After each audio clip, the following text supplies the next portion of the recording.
Hello and welcome to episode 543 of Fergo and the Freak. I'm that bloke from Rugby League Project, Andrew Ferguson. You can find me on Twitter at AndrewRLP. Joining me as always is the glorious LeagueFreak. You can also find on Twitter at LeagueFreak. How you going there, mate? I'm going very well, Andrew. I hope all of our listeners are doing well. I hope you're doing well as well. I'm doing good. You're calm? Yeah, I'm calm. Why wouldn't I be calm? You know what I'm like when someone says, "Are you calm?" Just getting you warmed up. Oh man! Just before we got on, people, he was ripping the walls off the house because there was someone looked at him weird a couple of weeks ago. We were talking about people that can't accept when they're wrong. Yeah. Yeah. It gets you a bit excited. It does. Because if you can't accept that you might be wrong, you can't grow as a person. And we won't go through the sets, but that ended up somehow to us talking about the biggest crowds at Wembley. Yeah, how did we get there?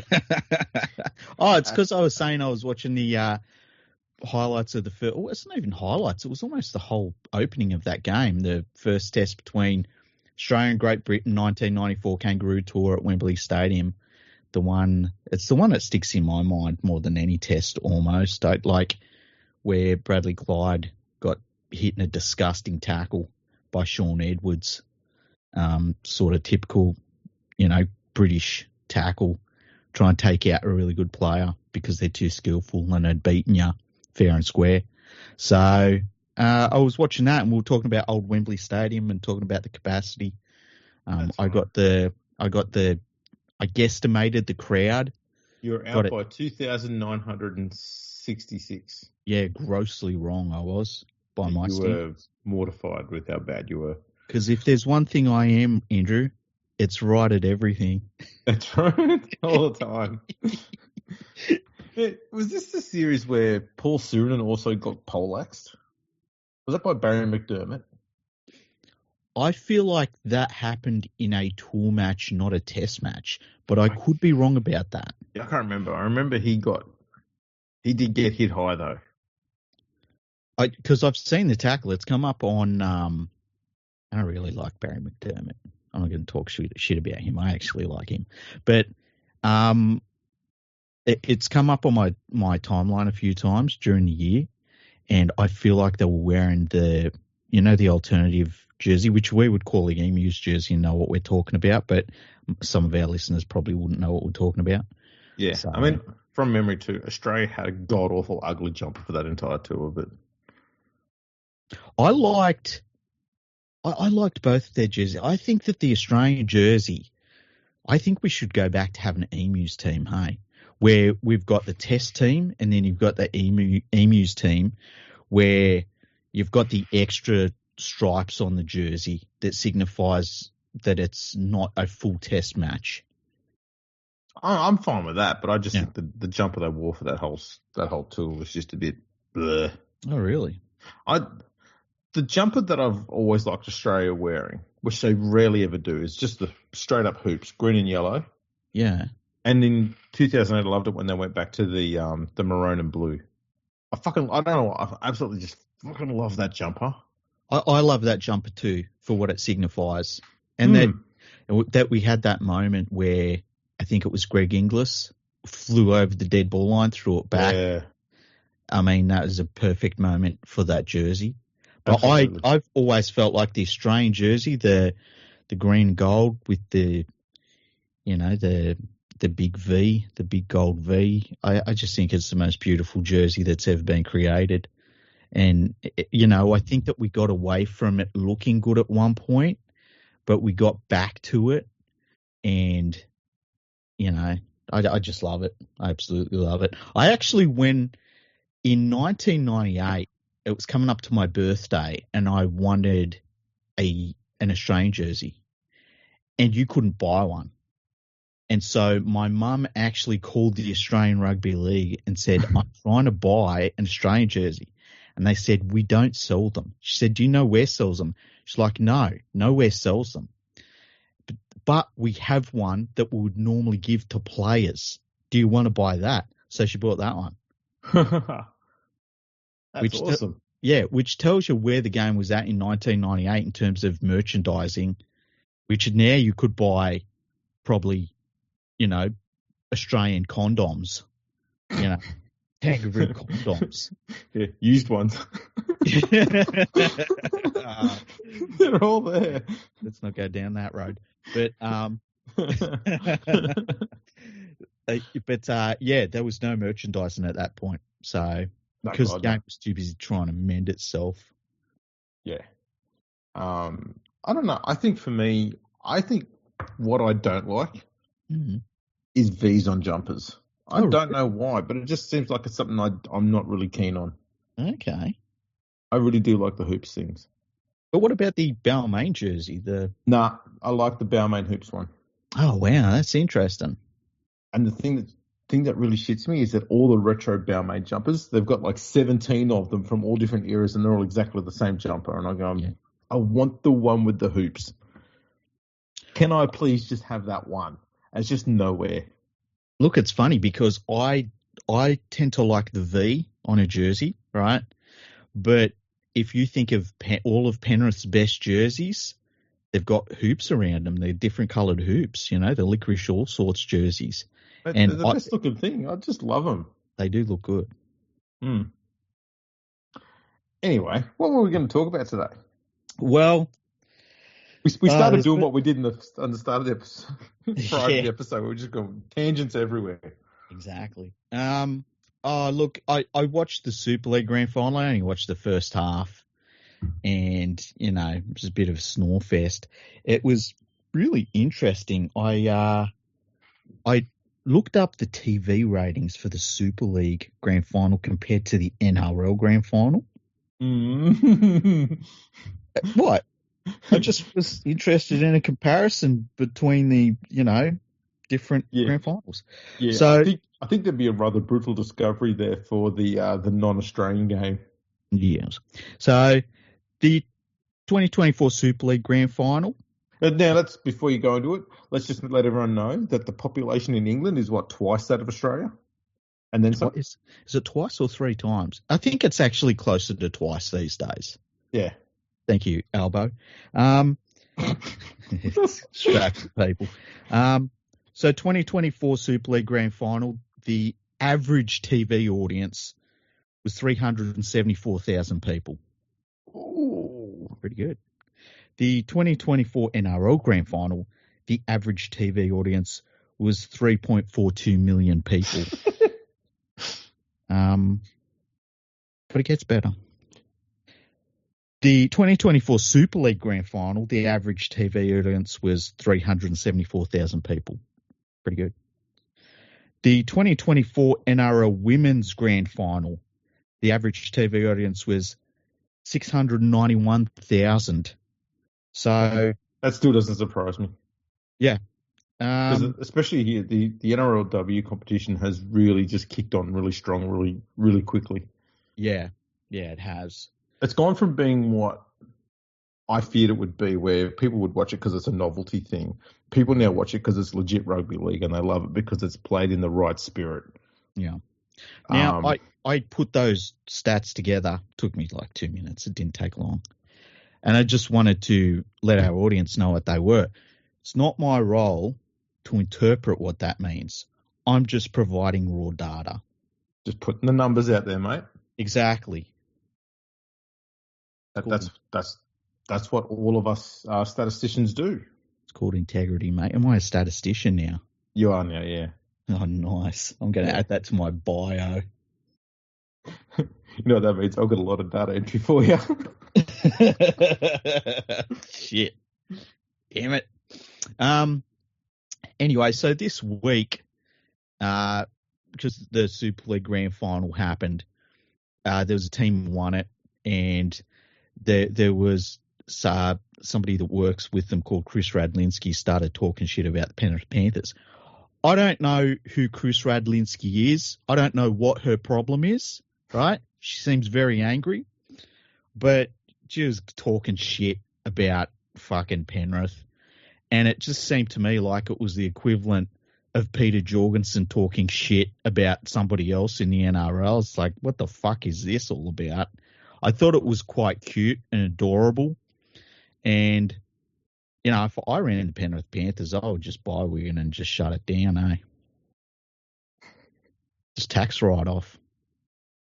Turn it into another Krispy Kreme's Donuts. Well, no, because Krispy Kreme's Donuts actually has like a business model that works. Yeah, but if you're shutting it down, you can just turn the building into another Krispy Kreme. Well, they turned their old stadium into a Tesco's, so why not? There you go. There'd be a lot of people. Tack it on the side like we do with bottle shops on the side of supermarkets. Yeah. Just go over there and get your donuts. Yeah, I like that idea. But yeah, it's kind of like, it was funny. And then I had like, I don't know, a bunch of idiots that had a bunch of numbers after their names starting to try and fucking start me on Twitter about, because like Penrith won 4 in a row. They're the greatest team since the St. George Dragons.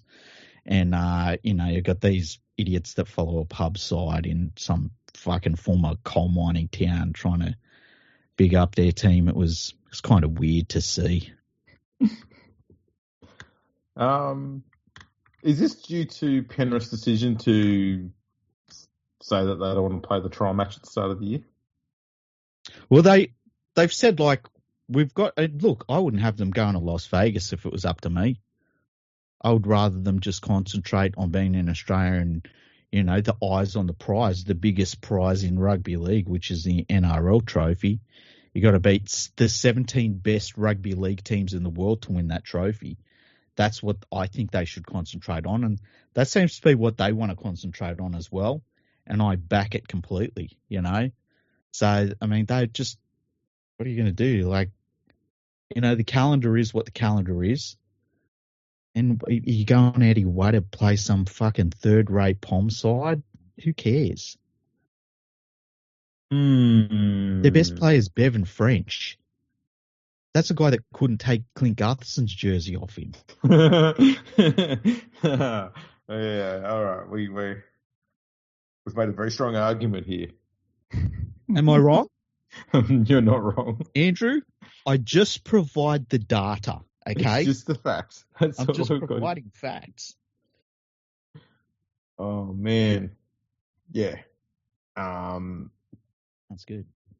It's hard to argue with. And good luck to them. Look, I'd forgotten that this team had even existed because they were overshadowed by a team that was down the road. I'm just saying. Was it down the road or just down a little track? Oh, mate. Is there any difference when you're over there? A little cobblestone path. Exactly. Yeah. Driving bunch of farms and shit.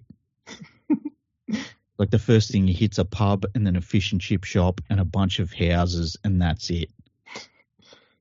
Don't be talking shit about farms, man. That's right. You're a country boy. I forget that. Yeah.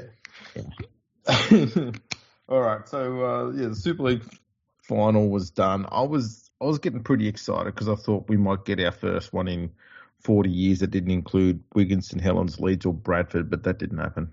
Nah. And so I just didn't care. Yeah. Wigan led 7-0 half-time and then finished winning 9-2. I'm glad Hull KR went for the goal, by the way. It seems really smart. Yeah. Yeah. Well, who knows? So, good on Hull KR for getting there. It's just a... Well, look, congratulations to the 375,000 people that managed to watch it, the whole thing. Do those ratings actually cover the whole game or just the start of it? That's the average rating throughout the entire match. Okay. So, and I gave the exact same average rating for the NRL Grand Final. It wasn't peak audiences or anything. It was the average rating. Yeah. Speaking of the NRL Grand Final, I'm not going to mention names. Okay. But the arrogance of Panthers fans is pretty pretty peaked, hasn't it? I mean, we know of some Panthers fans that couldn't be bothered being in the same fucking hemisphere to watch the grand final. They just knew we were going to win. Yeah. Don't worry about it. Just go on holiday. It was another trophy. Hey, are they going to even bother watching next year? Yeah, it'll be fine. I'll read about it in the news. Might pull out the iPad and watch it on that, hey? While I'm sipping cocktails in the hotel. Some people have all the luck. Yeah, we won't mention who it is. But no. It's nice to have Nadine back in the country.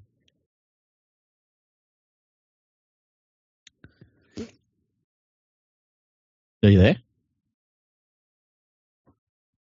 Are you there? Yeah. You went quiet. I think my microphone decided to just have a little nap. It went out of the country as well. That's all right.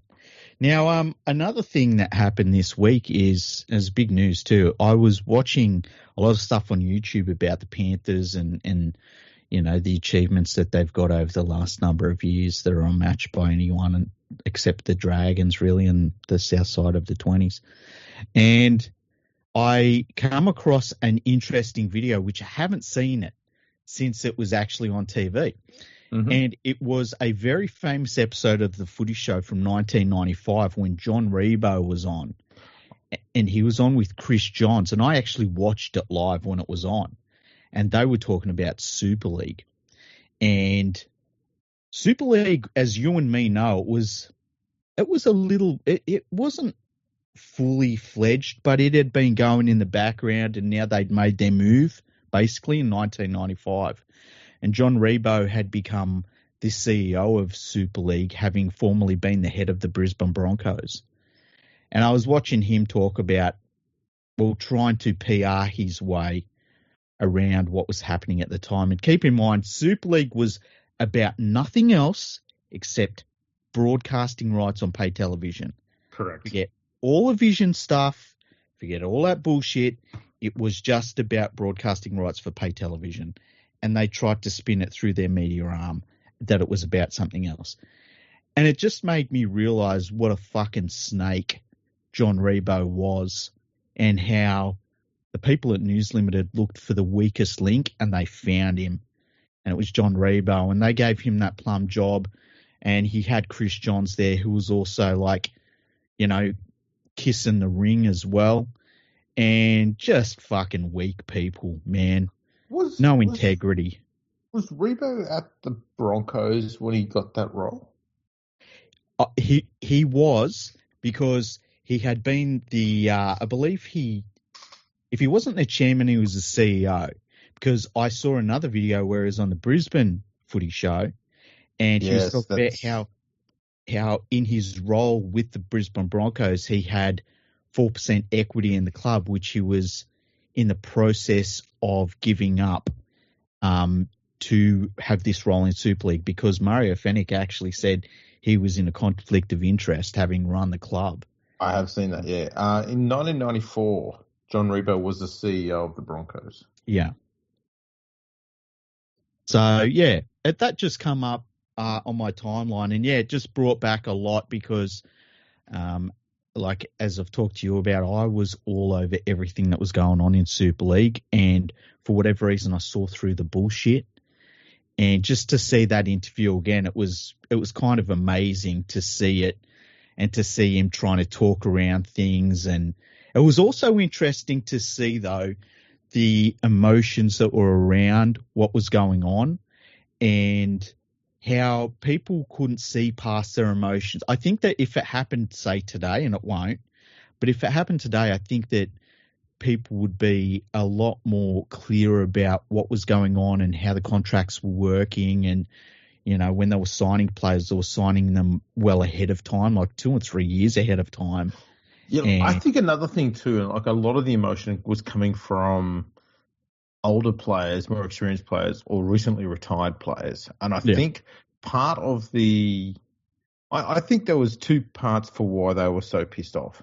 Yeah. Half of it was because it was legit ripping apart the game that they loved. Mm-hmm. That was genuine emotion there. And the other half was these players now being offered genuine contracts of at that stage, 100K plus per year and quite a lot more per year, when these players throughout all of their years playing in the 80s and all the way through to the early mid-90s, they were probably earning 60K a year max. Yeah. And so they've seen how much these blokes are getting now, going, oh, fuck, we've just missed out on this. That's bullshit. Yeah, I'd say it's probably more in line with, ripping the game apart. That was where their main concern was, because they played the game for the love of it then. But I think there was a small percentage of them were pissed off that they were missing out on the payday as well.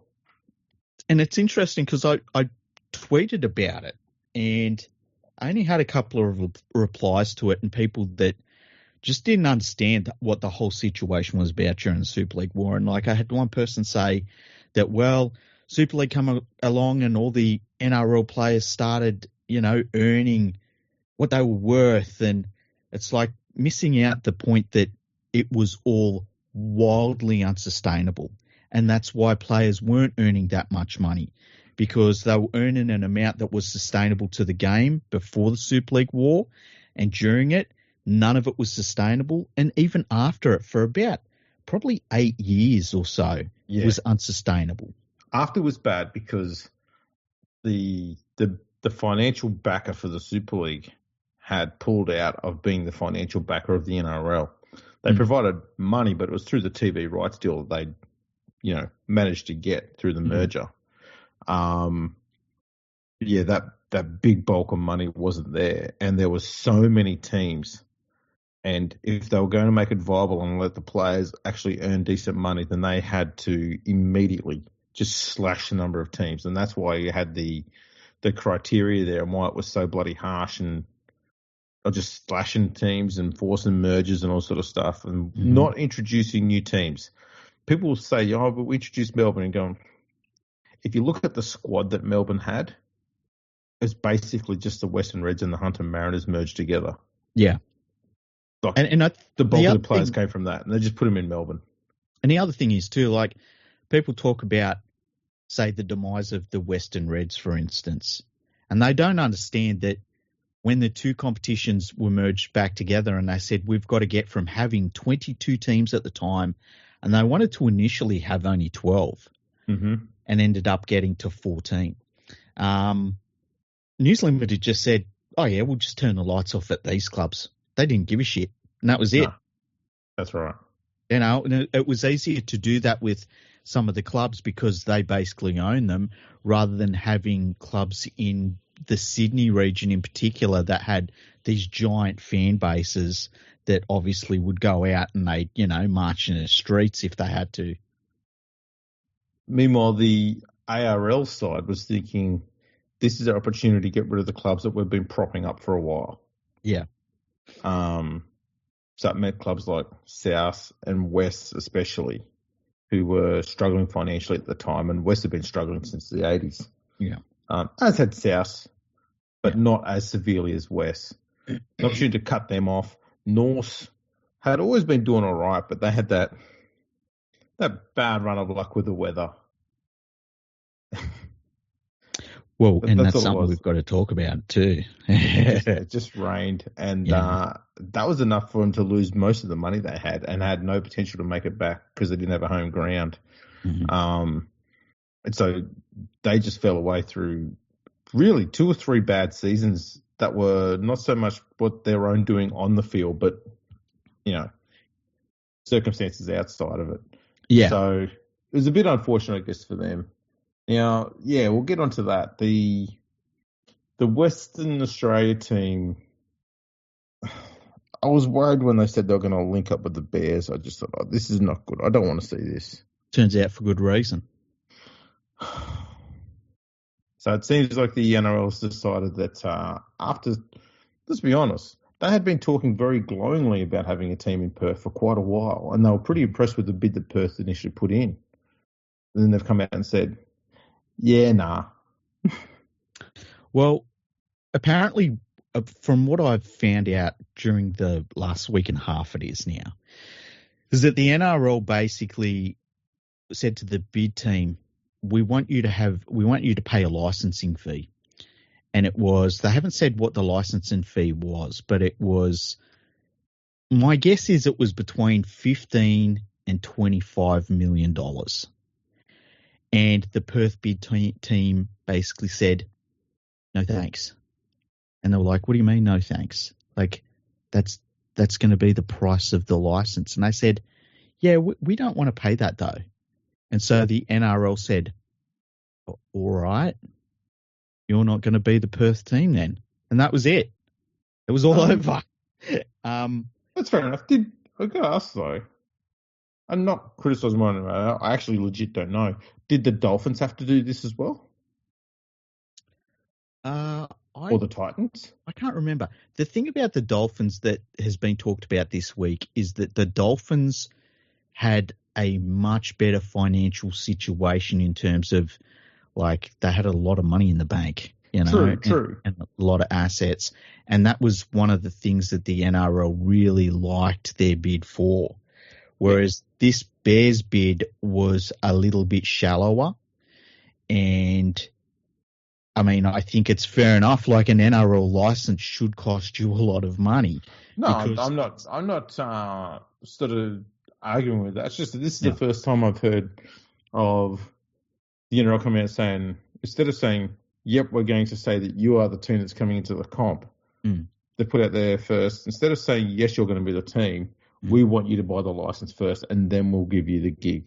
It seems to me it's in reverse to what's normally happened before. I've never heard of the licensing thing being bought in this part of the process before. It just seems a bit odd to me. I think it might be a new process for the NRL, but it's the way that most other competitions that expand that are a closed system, like, say, the NFL or the NBA or something, how they work. So I know. Don't get me wrong, it makes sense. Yeah. Oh, yeah, it does. And so in the NBA, for instance, they will basically sell the license to a franchise, and that licensing fee is split between the other teams, basically as a one-off payment to the other teams. So maybe that was the case this time around, and that's why they were looking for the licensing fee. The NRL has said that they'll try and work with the Western Australian government to put together a different bid, and they've even flagged the idea that the NRL might own the team, which is not ideal, but has been done before in terms of News Limited owned, and News Limited half from the NRL, and they fully owned the Melbourne Storm for quite some time. But that's not an ideal scenario, that's for certain. And I think the deal with the Storm was the NRL were really committed to it, but I think they were trying to find a private investor or buyer for it. Yeah. And News Limited just said, we'll hold that task until you find someone. Yeah. And look, it did cause a conflict of interest. You think about that all happened, all their salary cap issues happened while they were owned by News Limited, which was a really bad look. Yeah. The NRL doesn't need something like that happening again. And there's also the prospect of, like, you set up a team, you run it, you're paying for it, and then you do have to look for a buyer. And, Western Australia, I understand it's a decent sized city, but there's only going to be so many people in Perth that can afford to buy an NRL club. Especially if it's all set up and it's running and it's got assets by then and it's got a roster and it's got employees and all that sort of stuff. That's a big operation to take over, and that would be a costly purchase, I would suggest. I think, too, it's the fact that in order for the NRL to make it attractive for someone to buy it, they need it to be, successful. Mm-hmm.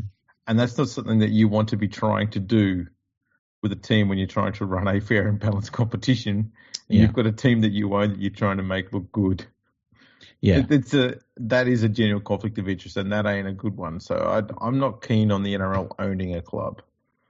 No, I mean, I don't hate the idea if that's the only way to do it, but it's just not ideal. It's not ideal, and especially in the current climate where, to be successful, what you need to be doing is bringing juniors through the system.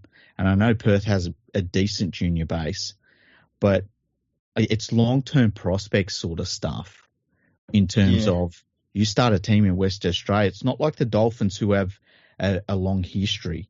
themselves, and they basically plug in their system to the higher tier. It's going to be a little bit different over in Perth, and it's going to take maybe a little longer. And, can you find a buyer that's got the appetite for it to take that long? I don't know. There was a former player a few years back who was keen on investing in the Perth bid. Is it somebody that you wouldn't do business with? Yes. I dare say that they won't do business with him either. No names. No names. Oh, man, I wouldn't even try and sell him a raffle ticket. Anyways, so I guess there'll be more on this in the future. Yeah, I think that there'll be a lot of stuff that'll happen over the off season. Like, I wouldn't be shocked if there was just a day we woke up over the off season and a big announcement had been made that a team was definitely coming in wherever. Like, they've, but we'll see what happens. But it was just interesting that for all the talk that we heard out of the Bears for a very long time, at the first hurdle they failed. And I hope that that's the end of hearing about the Bears being in the NRL ever again. Yeah, I'm kind of. I don't think done's the word. I think I've gone past done. Yeah. I think I'm now just entirely bored. Yeah. Like, the monotony of it all. 100%. Like, you've been dead for 25 years. Just accept it, yeah? Like, it's sad and pitiful now. Yeah, it really is. And for all the bullshit about, we've already got the biggest supporter base in the whole world. It's like, shut up. We'll play most of our games wherever, but we'll play some games at North Sydney Oval. And it's like, what the fuck is this the plan? And then it comes down to it and it just falls at the first hurdle. So I think that should be it with them. And my guess is, when you look at the way Peter V'landys operates, it won't happen on his watch. But the only way I will allow North to come back in is if they can find a way to do to Manly what Manly did to them. I will support that. That's pretty funny. But it's got to be one or the other. We don't need two teams on the North Shore. No, we don't. One's fine. One's fine. So I don't know. Maybe North can sign Luke Brooks, and that might be the key to getting in there. I don't think Luke Brooks has been the key to anything ever. Well, that's fair. We've got some internationals coming up. How excited are you about these internationals? I didn't even know they were being played. I'm sorry. Okay. Have you seen the Australian squad? I'm just looking at it now. I've just gone to the NRL website to have a look at it. Mm-hmm. Shall we go through it? Yeah, go through it. Go for it. Okay. Dylan Edwards, Xavier Coates, Tabuai Fidau, Tom Trebojevic at centre, Zach Lomax. Zach Lomax has played more time at centre than Tom Trebojevic has. Anyway, the halves are interesting. Tom Dearden and Mitchell Moses. Can you name me a worse halves pairing that Australia's run out in the last 40 years? Oh. And look, it's a high bar. I'm not saying they're terrible players. I'm just saying in terms of test halves. It's a very high bar. Yeah. Damn.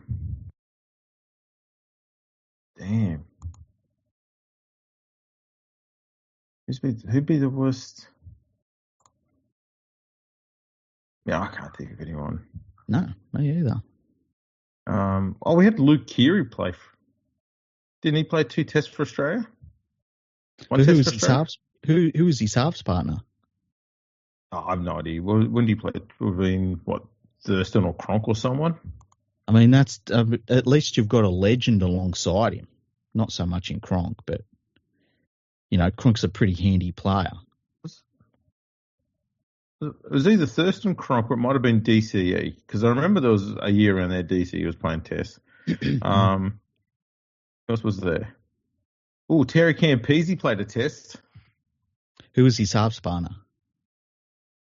That would have been in the early 2000s. Was it? Oh, When would that have, I'm trying to think of, like, how did he get a test jersey? I think it might have been the World Cup. Oh, and he got to run in a World Cup game. Yeah. So his half parter would have been probably Thurston. Still, I mean, like on paper, that Yeah. looks better than this one. And I'm not saying that these two did and then Moses are bad players. I'm not saying that at all. It feels like the budget option. Like, that's the thing that comes across for me with this Kangaroos team, is it just seems like there's a lot of budget players in this Kangaroos team for our test team. And that was one of the things that really stood out to me watching the highlights of that test match before. You watch that team walk out and you're like, wow, these guys are all the best guys.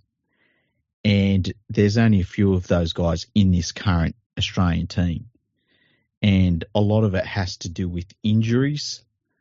And that's something we need to look at, I think, because even New Zealand's without their best halfback in Hughes. Australia's without their best halfback in Cleary. Yeah. We don't have Munster. Like, if you chucked Cleary and Munster in that side, all of a sudden you're like, oh, here we go. But it's not like that. No. I can't think of a worse halves pairing. It's I don't know. I did see some chat with the coach for the Australian team saying something along the lines of, we're selecting them based on origin form. I was like, yeah, pick them on form from games played back in June and July. That seems fair. Yeah, I think we need to, that needs to go. That makes no sense. That's stupid. Yeah. I understand why they used to do that a long time ago, but these days we're all in one competition and there's no need for that at all. I can understand wanting to look at players from that competition predominantly, but it's 3 games. I know it's rep footy. It's 3 games though. The week in, week out, form over all that time should count for a lot more than just form in 3 games at rep level. It just seems a bit weird. For the forwards, Patrick Carrigan, Harry Grant, Lindsay Collins, Angus Crichton, Cameron Murray, Isa Yeo. On the bench is Matt Burton, Mitch Barnett, Ruben Cotter, and Hudson Young. Yeah. And the extended bench is Ben Hunt, Lindsay Smith, Reece Robson, and Bradman Best.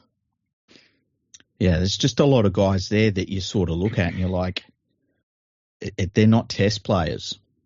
How is Burton on the bench and not at 5'8"?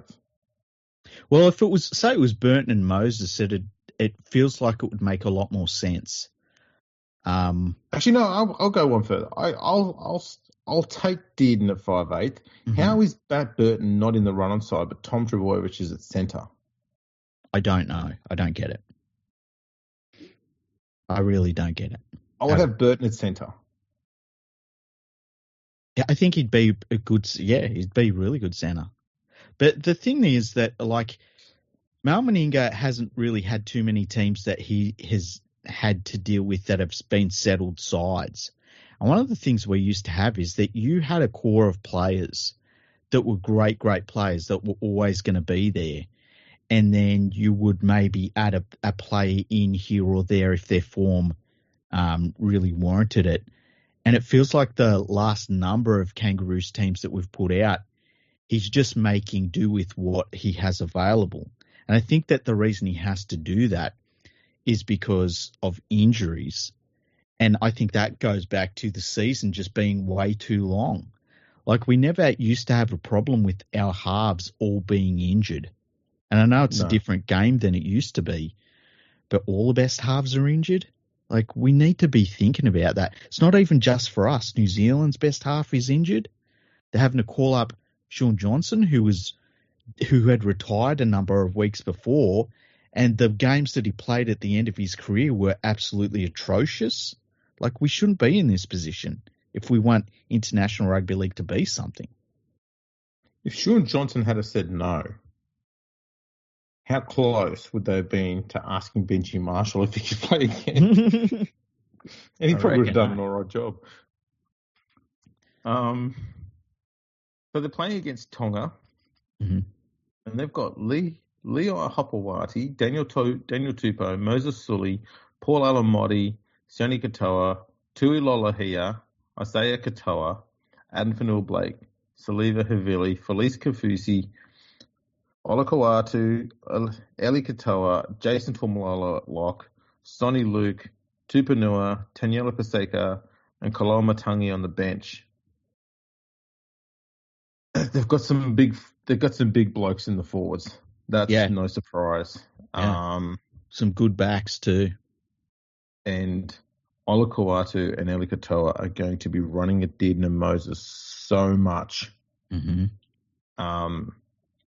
And you got Sully running at Trebojevic. The other thing is that, the thing for Tonga is their kicking game needs to be good. If their kicking game is good, I would favour them in this game. Like, Australia is always going to put out a team that's going to do a lot of the basics perfectly, just because it's the system that we have in Australia. Yeah. But I see a lot more high-end potential across the squad in the Tongan team, but it comes down to where their kicking game is at. That's for me. If they can sort the kicking game, then they'll have a really good chance in this game. Their squad outside of the spine is very strong. Mm-hmm. Their spine is a worry. Mm-hmm. Lolohea is one of those blokes who is literally rocks or diamonds, and it's mostly rocks. His short kicking game can at times be just off the charts amazing. His long kicking game is so-so. Yeah. Katoa is a very, very talented young half. I'd prefer to see him alongside an experienced halfback and him playing at 6. But I don't think he's going to be much of a problem. Havili is I'll say this. I like him. He plays with plenty of grunt. Mm-hmm. But he's not what I'd say a playmaker at hooker. So, but he's going to provide a lot of, the defense in the middle is going to be pretty damn strong, which is an important thing. That's why he's there as well. And I think that's why Sonny Luke's on the bench. So Havili will be there defensively and Luke will be there for attack. And I wouldn't be surprised if they're both on the field at the same time later in the game. Because Havili can play at lock or in the back row if he needs to. Yeah, it's like that. If they get that kicking game going and just a little bit out of dummy half, they've got the forwards to get on a roll. Because Australia's going to try and they've gone for the more athletic, mobile option. So if they can turn this into we get the Tongan team turned around a lot with their kicking game, and they will be able to do that if Tonga can't respond with their kicking game. So I think that's what it all comes down to. Yeah. It will be an interesting game. I'll be doing what I can to try and make sure I see that game, because I like watching the Pacific nations play international footy. Yeah, so do I. It's good fun, and I always like when you see something a bit different in rugby league.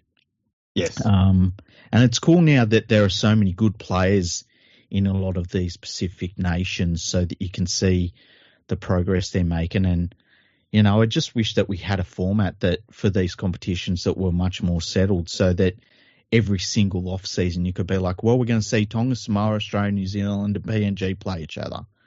Or at least some of them play each other, and know that every off season we're going to get those high quality games. Because the formats are all over the place. Yeah. A good thing we're going to get to see too is PNG's side is going to contain quite a number of local players. Mm-hmm. and rightfully so. Yeah. They've got some damn good players there. Interesting to watch. Kevin Aguama is at 5'8". Yeah, that's a weird one. It is a bit of a weird one. But they have a ridiculously good attacking lineup there outside of that. Yeah. It's going to be interesting to see how they go. PNG just a bunch of behemoths and Jack DeBellin. Mm-hmm. And I think New Zealand's going to win it again. I just think they look like the much higher quality side and they look much more settled. And yeah, they're missing Hughes, but I just feel as though they just seem much more settled, and I like that about them. Yeah, they haven't had a huge amount of overhaul or changes and stuff. Mm-hmm. Now, what else has been going on? Not a huge amount outside of that. Actually, I did see today that there was talk that Ben Hunt has been allowed to talk with other clubs. Oh, and yeah. There was a suggestion that the Bulldogs might be trying to manufacture a swap deal with Ben Hunt and Josh Addo-Carr. I don't know why they do that because they've got Sexton. Yeah. So he was pretty good towards the end of the year. The other thing that's crazy is it means that the Dragons, not surprisingly, are going to be putting all of their stocks in halfback Kyle Flanagan. Yeah, and it's just going to come back to that over and over again, isn't it? And I mean, even if the Dragons got, say, Carr and Sexton, like if they got both of those dudes, you'd say like, yes, do it. Going to be behind Kyle Flanagan, and Kyle Flanagan is not a first grade player, and he's also not real popular.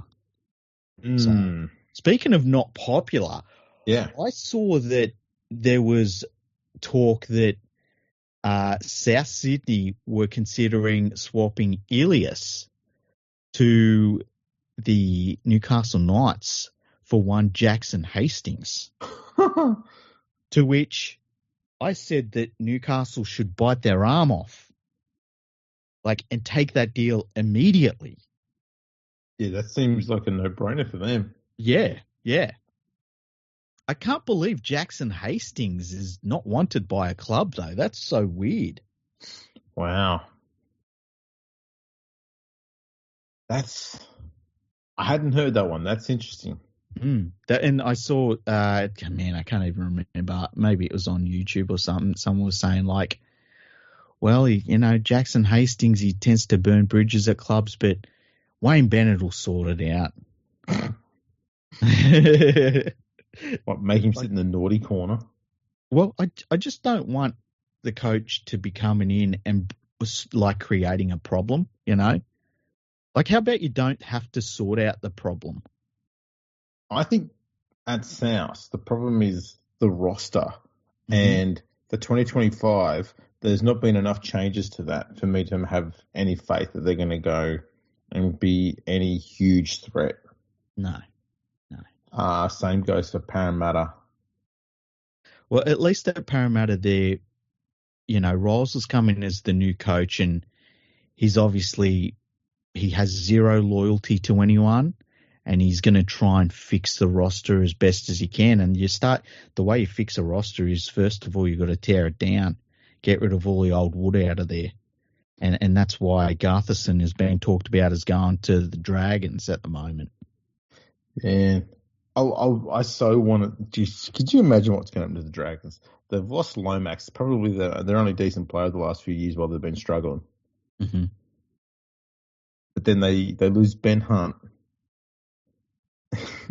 and pick up Gartherson and Addo-Carr.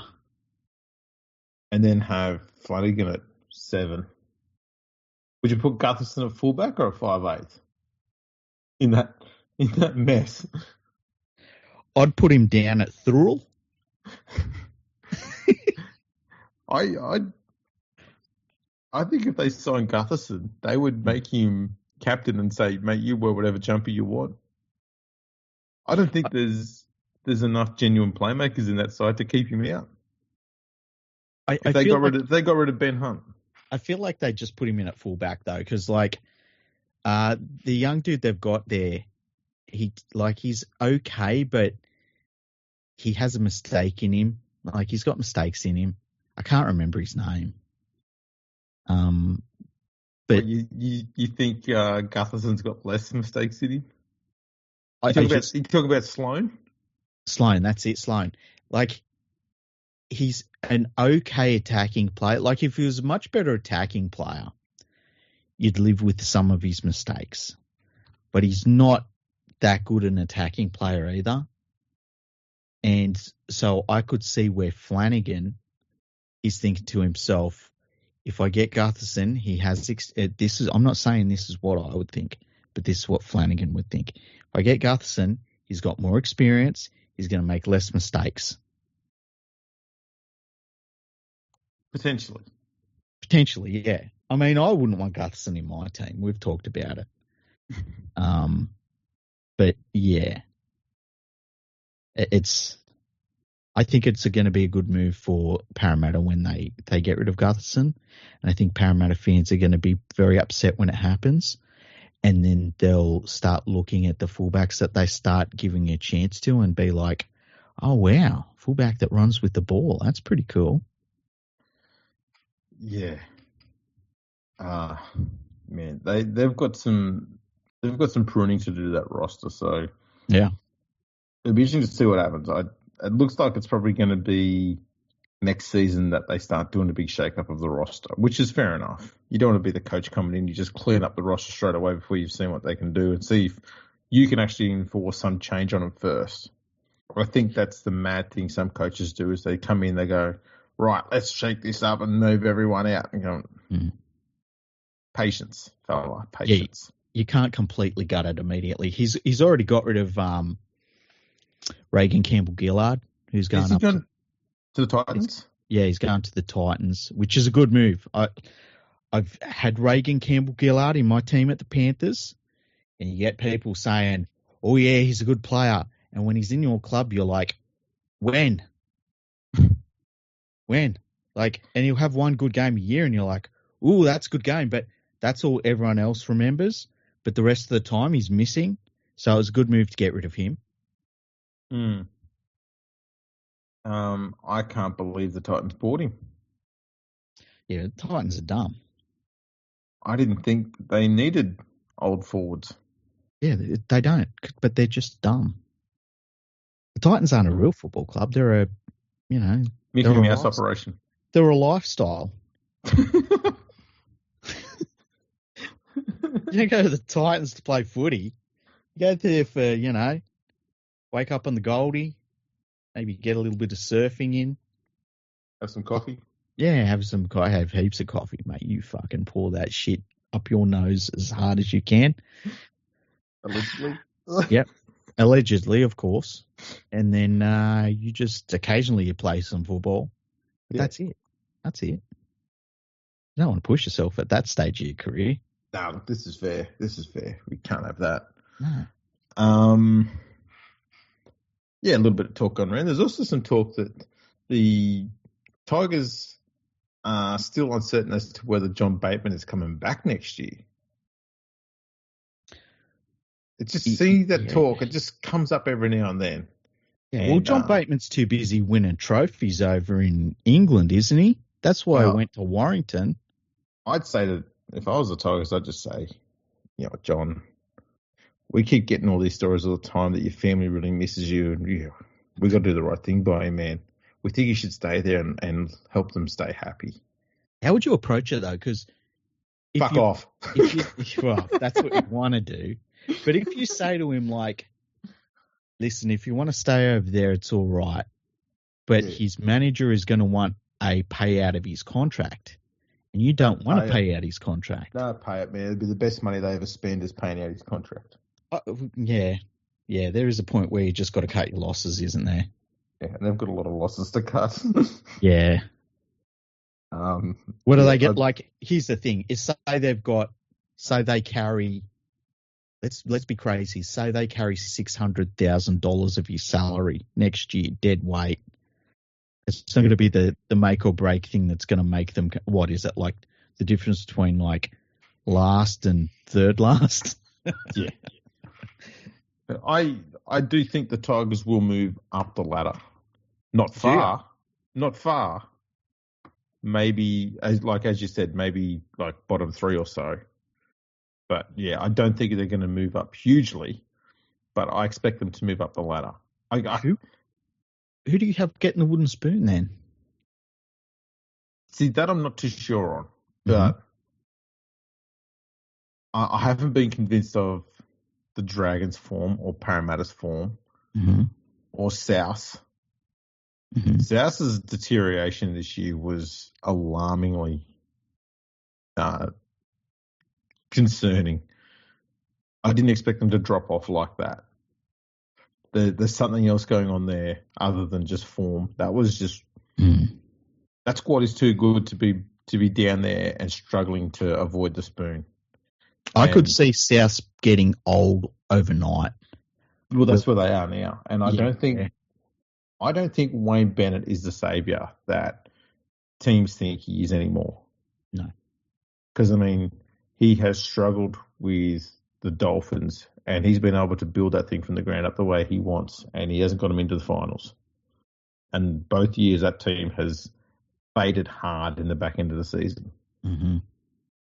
So I think I think South will still struggle next year. They might be better, but I don't see them being much different. Yeah, I think they're definitely lower table.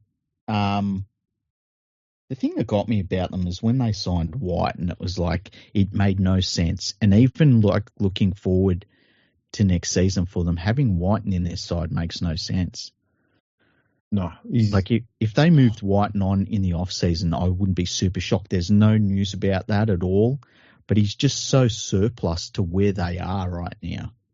Unless they can get Walker, Whiten, and Latrell all in really good form for an entire season, and it all has to be next year, I can't see him doing anything I can't see him pressing the top 8. Yeah. I don't know what's happened there. Parramatta, I don't know, man. That roster's just, it's not doing it for me. The Warriors I see as sliding downwards fast. Yeah, Again. Same. I saw somebody, and it was a Warriors fan, and I can't remember who it was, but they were lamenting what happened to the Warriors, and they said maybe that round 2 loss against the Storm, where the Storm scored at the very end of the game with an amazing try to Xavier Coates, maybe that broke them. And all I thought was like, if that can break them, they were terrible anyway. Yeah, no, I don't think that was the case. I think what happened was Sean Johnson had an absolutely stellar season last year, and he should have retired then. Yeah. Remember when Thurston played one season too many? Yeah. It was just over. It was like he was good, and then the next season he was terrible. It was over overnight. Yep. And that's what happened. And look at them to the Cowboys. They struggled to get back into finals contention after that season, and that's where the Warriors are. Yeah. It's unfortunate, but that's just what happens sometimes. The Titans and the Dolphins, still not convinced on either of them. Not saying that all of these clubs are going to be like in contention to get the wooden spoon, but these are the clubs who I think the West Tigers are getting closer towards. Yeah. And as they start moving up, it means everyone starts moving towards the bottom of the ladder, essentially. So it'll be interesting to see what happens there. But I think the Tigers have shown with their roster that they've got a younger roster with a lot more youthful young talent coming through that have shown a lot more promise than most of those other teams have. So I see the Tigers having more potential upside than downside in the following years. But I don't see them being a top 8 contender for a long time. Yeah, something dramatic. They'd have to have a bunch of juniors come through who were just like ready to rock straight away. It's going to be interesting to see when Jerome Luai gets there, how he changes things, because he's going to want a certain standard out of his teammates, because that's what he thinks first grade is. Like when you think about what someone like him, they only ever know first grade a certain way. So it's going to be a bit of a culture shock when he goes in there and, he starts looking at guys and is like, this is not good enough. And they're going to have to listen to him. There's not going to be able to be a place for anybody to have an ego in that regard. They're just going to have to say yes to basically everything he says, because how can you argue with it, Yeah. I tell you what I'd like to see, okay? Yeah. Round 1, right? And this happened once before with the Tigers when Ben Teo was playing for the Tigers, and he was atrocious. Yeah. He was much better when he left the club. But there was a game the Tigers played. I can't remember what year or who it was against. But Ben Teo was just absolutely dire in defence. And there was a picture that was online somewhere in a newspaper, and it showed Chris Hyington and I think Robbie Farah, and they were just absolutely fucking blasting him. And he left the club, I think, that year. I would like to see something like that, but much more severe. And it's John Bateman. He's missed another tackle that's led to a try. And Luai's just over there, and he's just punched him in the face. Look, it's going to be crazy it's going to be until he gets a concussion, and then he has to come off the field and he fails the HIA, and because it's two teammates doing it to one another, he can't really be penalised. Look, I can't think of another situation where we've had such a high end half go to the last club in the league. Maybe the closest I can think is, and his career was very at a different stage, Wally Lewis going to the Seagulls, Gold Coast Seagulls. Yeah. That's maybe the closest, but Wally Lewis by then wasn't the Wally Lewis he used to be. No. So his signing then was all about the aura. Yeah. More than anything else. Yeah. Whereas Luai's like, he's not even in his prime yet. He's 27 at the moment.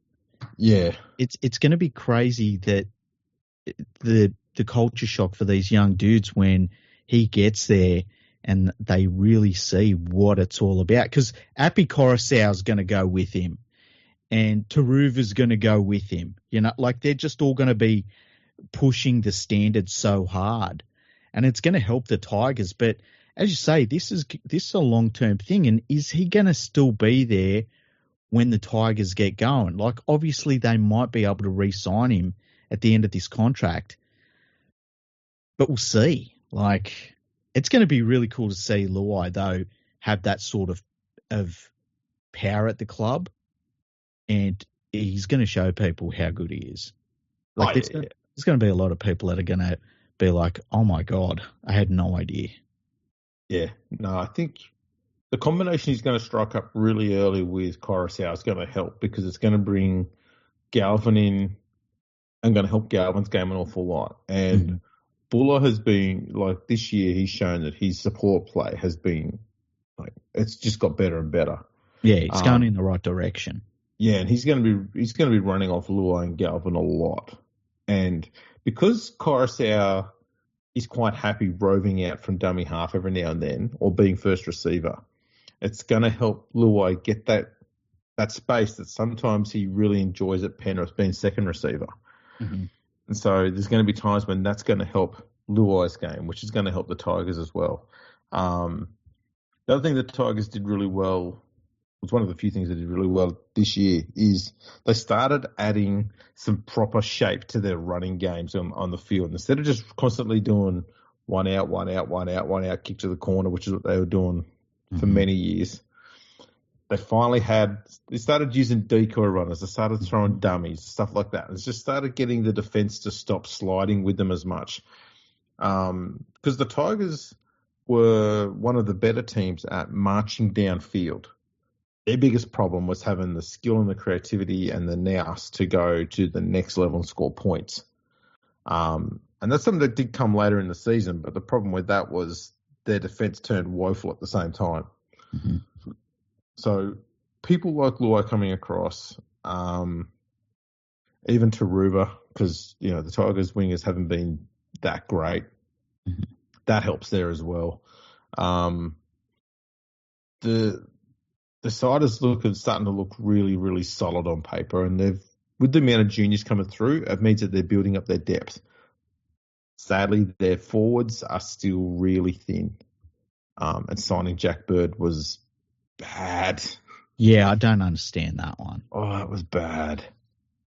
Jack Bird is just, it blows my mind. Like I when he was playing for the Sharks, and I was like, people going off about him. I was like, he's all right. He was good when he was at the Sharks. He was good because he had Ben Barber on the inside all the time, and he was just insane at finding gaps. And he also had James Maloney out there dishing him good ball. So he was able to get outside his man all the time. And he's got enough upper body strength to get outside his man and push him off when he's round them. But ever since he left the Sharks, he's been moved into the second row, and he's just been found out a lot.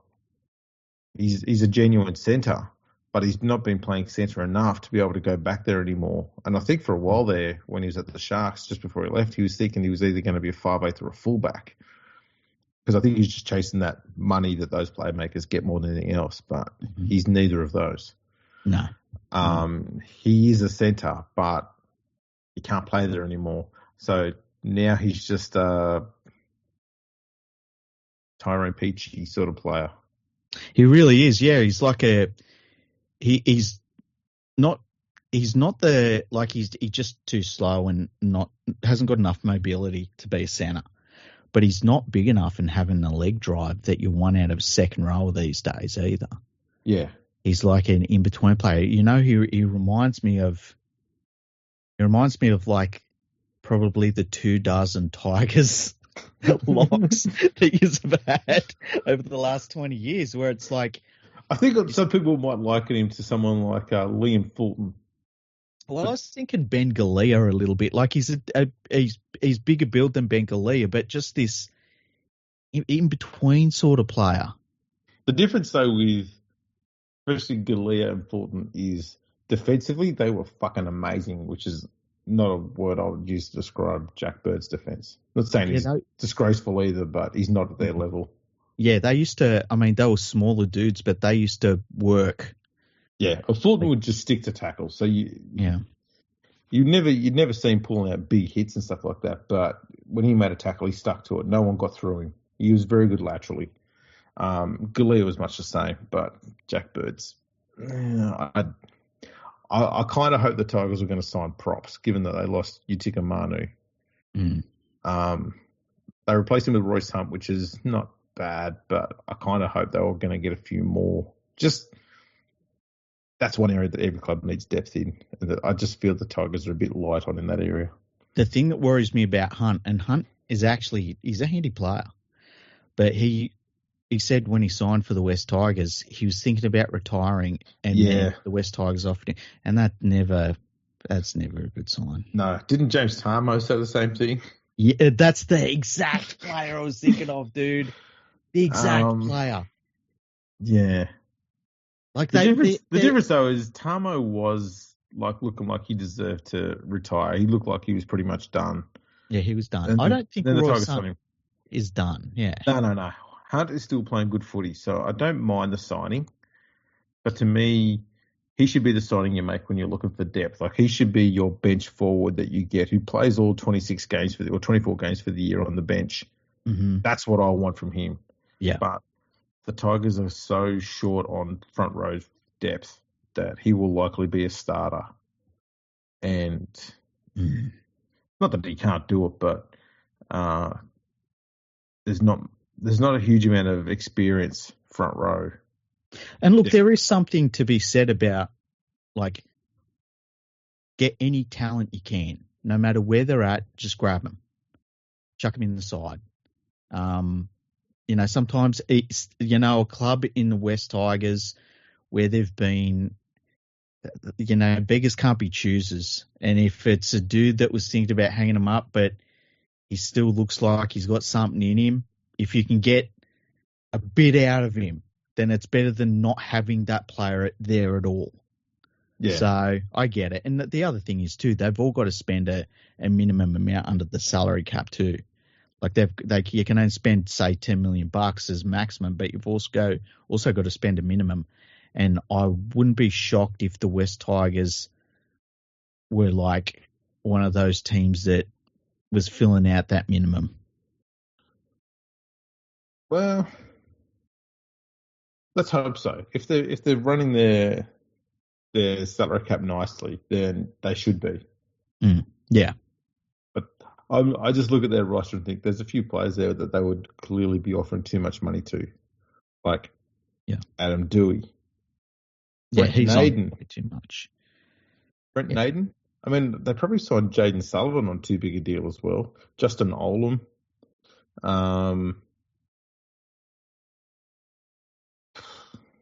Coruscant probably on a heap. Clemmer's probably on a heap. Yeah. They probably got Papali on a fair bit, even though he's leaving. Look, Luai is going to be one of the highest paid players in the game. Like he's not in the complete top tier, but he's on $1 million plus. How much would they have signed John Bateman for? That's the one, because I can't imagine he's on a big amount, but who knows with that previous administration? Like they went after him. Yeah. It's crazy. I would be surprised if they, given there was a past administration, if they maybe offered him a small island every year. Like you would think, but you would think looking at their side that, and look, Dewey signed a contract and did his knee immediately. Poor dude. But you would kind of think that he would be the one that his contract stands out in terms of how much you're paying versus your return. But, who knows? Sometimes you hear about contracts with certain players and you're like, they're on what? See what, though? I would absolutely tell you that Adam Dewey would be a much better second row than John Bateman right now. Oh, I would take him as a second row over John Bateman, without question. Yeah, I am. Without question. I can't think of anything good about John Bateman anymore. As I said, I'll give him credit for the time he was at when he first came to Canberra. Had a few very good seasons there. Absolutely. He's done nothing since. I thought he was overrated at Canberra. He was a touch, but he was still definitely one of the best players that England had at the time. Right. The media That's not saying much. It may not be, okay, but England, though, at the time were pretty good with forward depth for the top tier side. Their halves and their backs, but they definitely are good forwards, and I think he deserved his place in their test side. So the media, especially in Australia, were overbearing with how much they loved him, and they did overhype him way too much. Mm-hmm. But I think he still played well enough when he was at Canberra to justify being picked for England in that forward pack that they had. But that last season and a half he had there before he went back to England was like a long way off what he'd done when he first got there. And what he's done at the Tigers since has been worse than that. I've seen nothing from him of any value since he's been at the Tigers. He hasn't had a single decent game. He's now got to the point where he's just doing like tackling and the occasional hit ups, and he's just not injecting himself and being that star X-rate player that the X factor sort of thing that you expect from players. Players are on his sort of money. He's just doing what every other back rower does, and then he's doing dumb stuff as well on top of it to make it. Yeah, and look, painful. the problem for him too is that he's small for a back rower. So just doing the grunt work it's just you're being on hiding to nothing when you just simply don't have the mass. Like I even look at someone like a Victor Radley, who is a much, much better player. But the fact that he is a small back rower, it kills him at the end of the day. Like if he was a bit bigger, he'd be a pretty bloody good player. But, being a small back rower in this, this time that we're in where every forward is just a giant. Yeah. Like Taumalolo's a lock. Like it's insane. So when you haven't got the mass, at some point physics kicks in, and you can't overcome that. But let's just make this clear, okay? John Bateman is the same height as Jerome Luai and just 6 kilos heavier than him. Yeah. Yeah. That says it all. Yeah. So it's just difficult to overcome something like that. Like who was the last small forward you can think of? Like that was really, I'm talking like top tier good. I think it was like, I might be thinking Gilmeister or Gillespie. You're missing one. Who am I missing? I'm pretty sure there was one that was under 6 foot tall that played in much more recently than that. I'm thinking. I'm going through them. Come on, give me a hint. Played an awful lot of lock, but a bit of second row before that. Won a premiership. Mm-hmm. Almost 10 years ago, won a premiership. Almost 10 years ago. Captained the Blues. Won an Origin series as captain for the New South Wales. Oh, get stuffed. I'm talking about. I fucking dare you. That's the most naturally gifted athlete that the game's ever seen. Who they're talking about trying to get in boxing again. Not everyone has that sort of extra something within them as an athlete. I don't even know what it's called. And I won't say anything more. But he doesn't count. Doesn't count? No fucking way.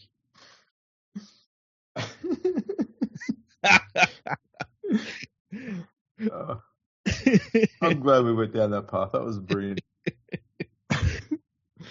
See how I write him out completely out of the game's history. I'll just stay here purely just to remind you that he existed. Listen, I only present data. Well, look, speaking of data, okay, I did some stats during the week. Okay. Because there's been a little bit of chat about it, and I wanted to look at the number of players that each team has used from 2020 to 2024. Mm-hmm.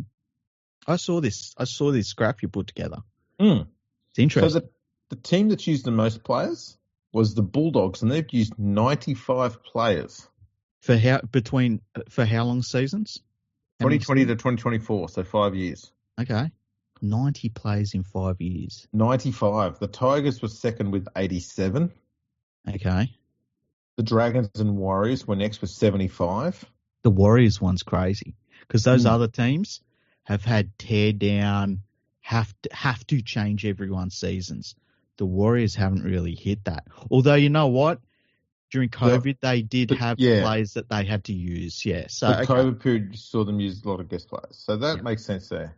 Okay. And after that, there's a whole heap of teams in the 60s. So you've got the Broncos with 69. We've got nice. Manly with 66. The Titans, Newcastle, Parramatta, the Roosters with 65. Melbourne 64.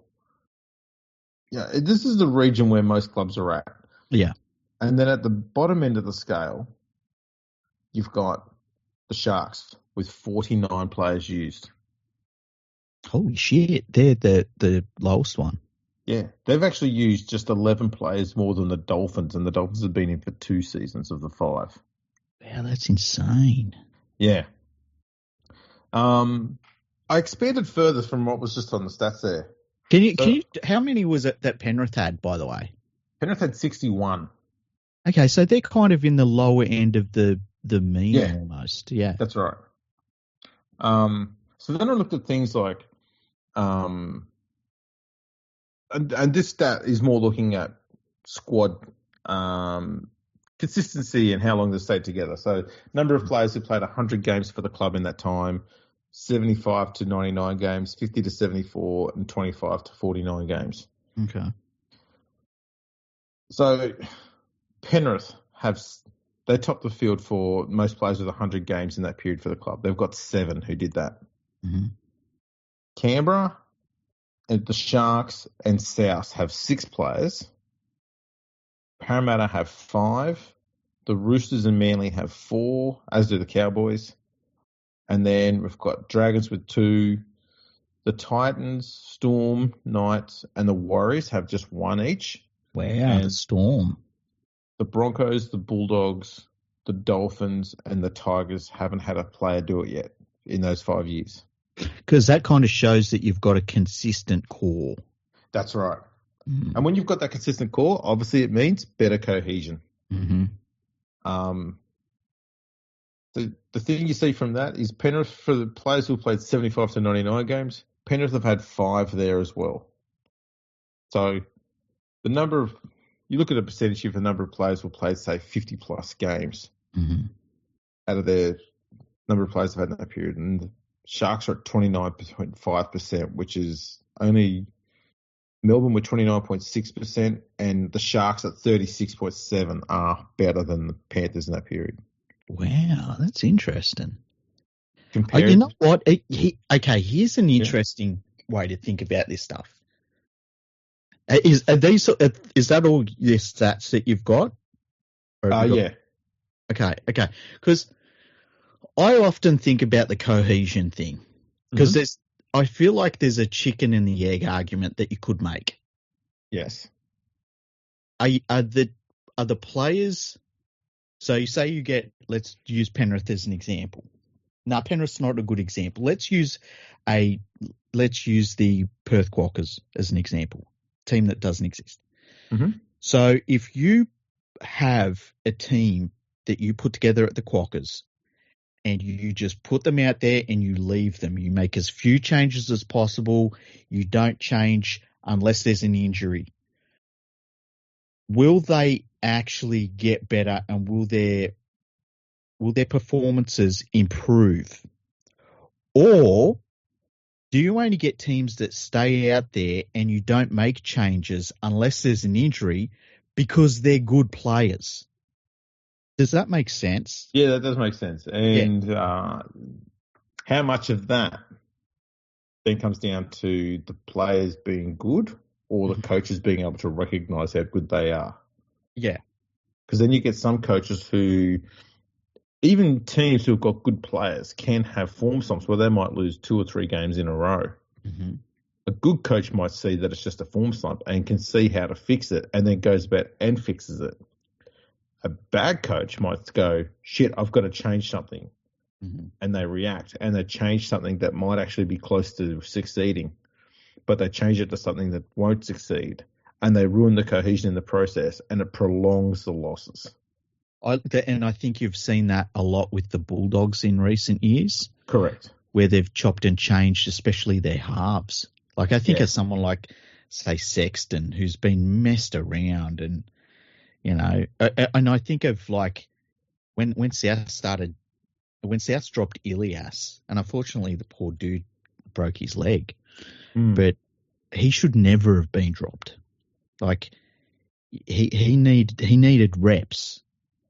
And I think those sorts of times that players have been dropped. But then there's other times where a young dude does need to take that step back down into the lower grades so that they can, the top grade is fast, it's brutal, you don't get a minute, and then you drop back down to reserve grade and it's like, oh man, everything's slower. I've got more time to think.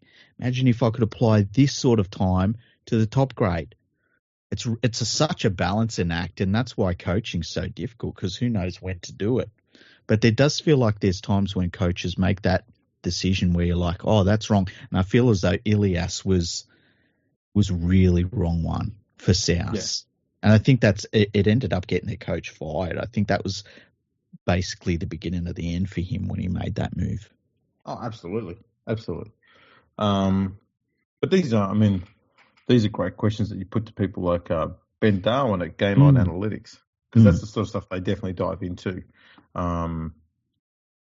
because there's more than just the on-field performance and what the players do.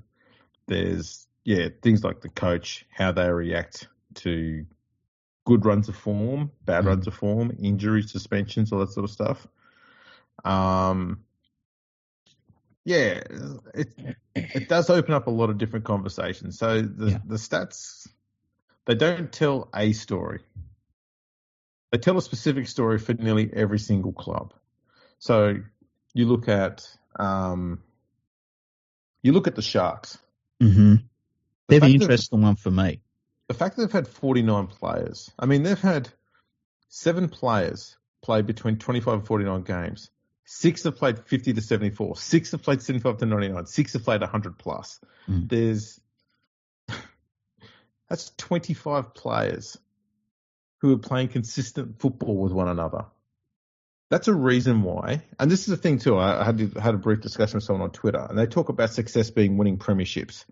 And I say, we have to water down what success means at a professional sports level. It can't be just going through and winning the one title. It's got to be something a little less intense than that. You know what success is for most of these dudes, and it's going to sound crass, but it's reality. Success is you don't get fired. It's things like that. Yeah, and it goes from the coach to his coaching staff to players not getting moved on as well. That, for a lot of dudes, is a marker of success. That's right. Being constantly picked because you know you're constantly doing the job that the coach wants you to do. So it's about being reliable and dependable. That's what gives you success. Mm-hmm. And that's what a coach wants because he can work with that to build what he wants. That's what Craig Bellamy's worked off for a long time. So with the Sharks, they've got that really strong core of players that they've kept together for that whole time, basically, well, for most of that time anyway. And that's a large reason why they have been consistently not just making the finals, but they've been in the top half of the ladder, like the top part of the top 8 even. Yeah. Right? So it means that the amount of change and the amount of work that club needs to do to get, to get enough better to be able to get into a grand final is much less than what someone like the Tigers has to do, who have used almost twice as many players. And the Tigers have had 2 players who have played between 75 and 99 games. The Sharks have had 12 who have played 75 to 100 plus games. See, the thing about the Sharks, though, and this is why I find them interesting in the cohesion discussion. Because you could say that the Sharks are the perfect model for cohesion, basically, in first grade anyway. But the Sharks definitely don't have that ability to their ceiling isn't going any higher than what they are, basically. Like for the Sharks to do better, and look, they made the preliminary final, okay? It's a pretty good, if that's as good as they get, it's a pretty good place to be. But they're definitely not on that Penrith Storm level. No. But they have a lot of cohesion. Now, the Panthers' cohesion is a bit different because not most of the squad, but a good chunk of the squad has been playing since they were, teenagers together, like 14, 15-year-old. So they're a bit different to look at. But if you look at, say, the Sharks versus the Storm have made more changes to their team, and they haven't had as many players play as many games for the club in that 5-year period. But they definitely have a higher ceiling than the Sharks. But that cohesion keeps the Sharks consistent. And so here's my question, right? If you've got that cohesion as the Sharks, when does a coach know that he has to break that cohesion to get a higher ceiling out of his team? Sometimes it's not about breaking the cohesion. So, like the easy one for the Sharks, which we saw during the finals especially, is switching the halves around. So the cohesion doesn't get impacted too severely because it's still the same 2 players. They're still in the similar 2 roles. perform more of his natural game than what he would do if he's a halfback when he's playing a 5'8". And it works for Trindle to be playing more as the halfback because it's more of his natural game as well. And I think a lot of their struggles have been not recognising that was probably the better way forward. Yeah. And so it's not going to be when you got that much cohesion and you've got a squad that solid, the changes you need to make aren't earth-shattering large ones. They're tweaks is what you're looking at. Because you don't want to hurt the cohesion too much because the cohesion's doing enough to get you into the top 4. You don't want to do anything drastic because you don't need drastic. You need a tweak, right? Because when you got that much cohesion, right, we're just talking about just a random team that's got good cohesion like this at the moment. Okay, we can probably say comfortably, that they are in a premiership window, which means they're in contention. Because for me, a team that's constantly up around the top 4, they have to be considered as a team that's in that premiership window. Doesn't mean they're going to win it, but their best chance to win it is while they're in that window, right? And once they fall out of that, you don't know how long it's going to take to get back up. But at the moment, we could say that we can't see a reason why the Sharks are going to drop out of the top 8 next year. No, I think they'll be about the same, yeah. They're just going to constantly hang around 4th to 6th, somewhere around there. And that's what that cohesion is going to. So they just need to tweak. Whereas teams like the Tigers, the Warriors, the Dragons, they're at that lower end there. The cohesion is almost non-existent. They've been swapping coaches, players, management, just everything, constantly changing. And so they're having constantly massive changes all the time. So they don't know what cohesion looks like right now. So that's why for teams further down, they need to settle. And once they settle, it doesn't matter if they're winning or losing. Once they settle, they've got a baseline. They go, right, let's start now and start working on what needs to change. And the Dragons performed that better this year than the Tigers did. The Tigers were still going through change this, change that, change this, change that, and still going on with their team on the field. But here's the thing, at some point you have to do that. Yes, but the problem with the Tigers is it's been constant for 15, 20 years. They need to settle. They just need to go, okay, you know what? This is going to be our 17 for the year. And the only time that's going to change is through suspension or injury.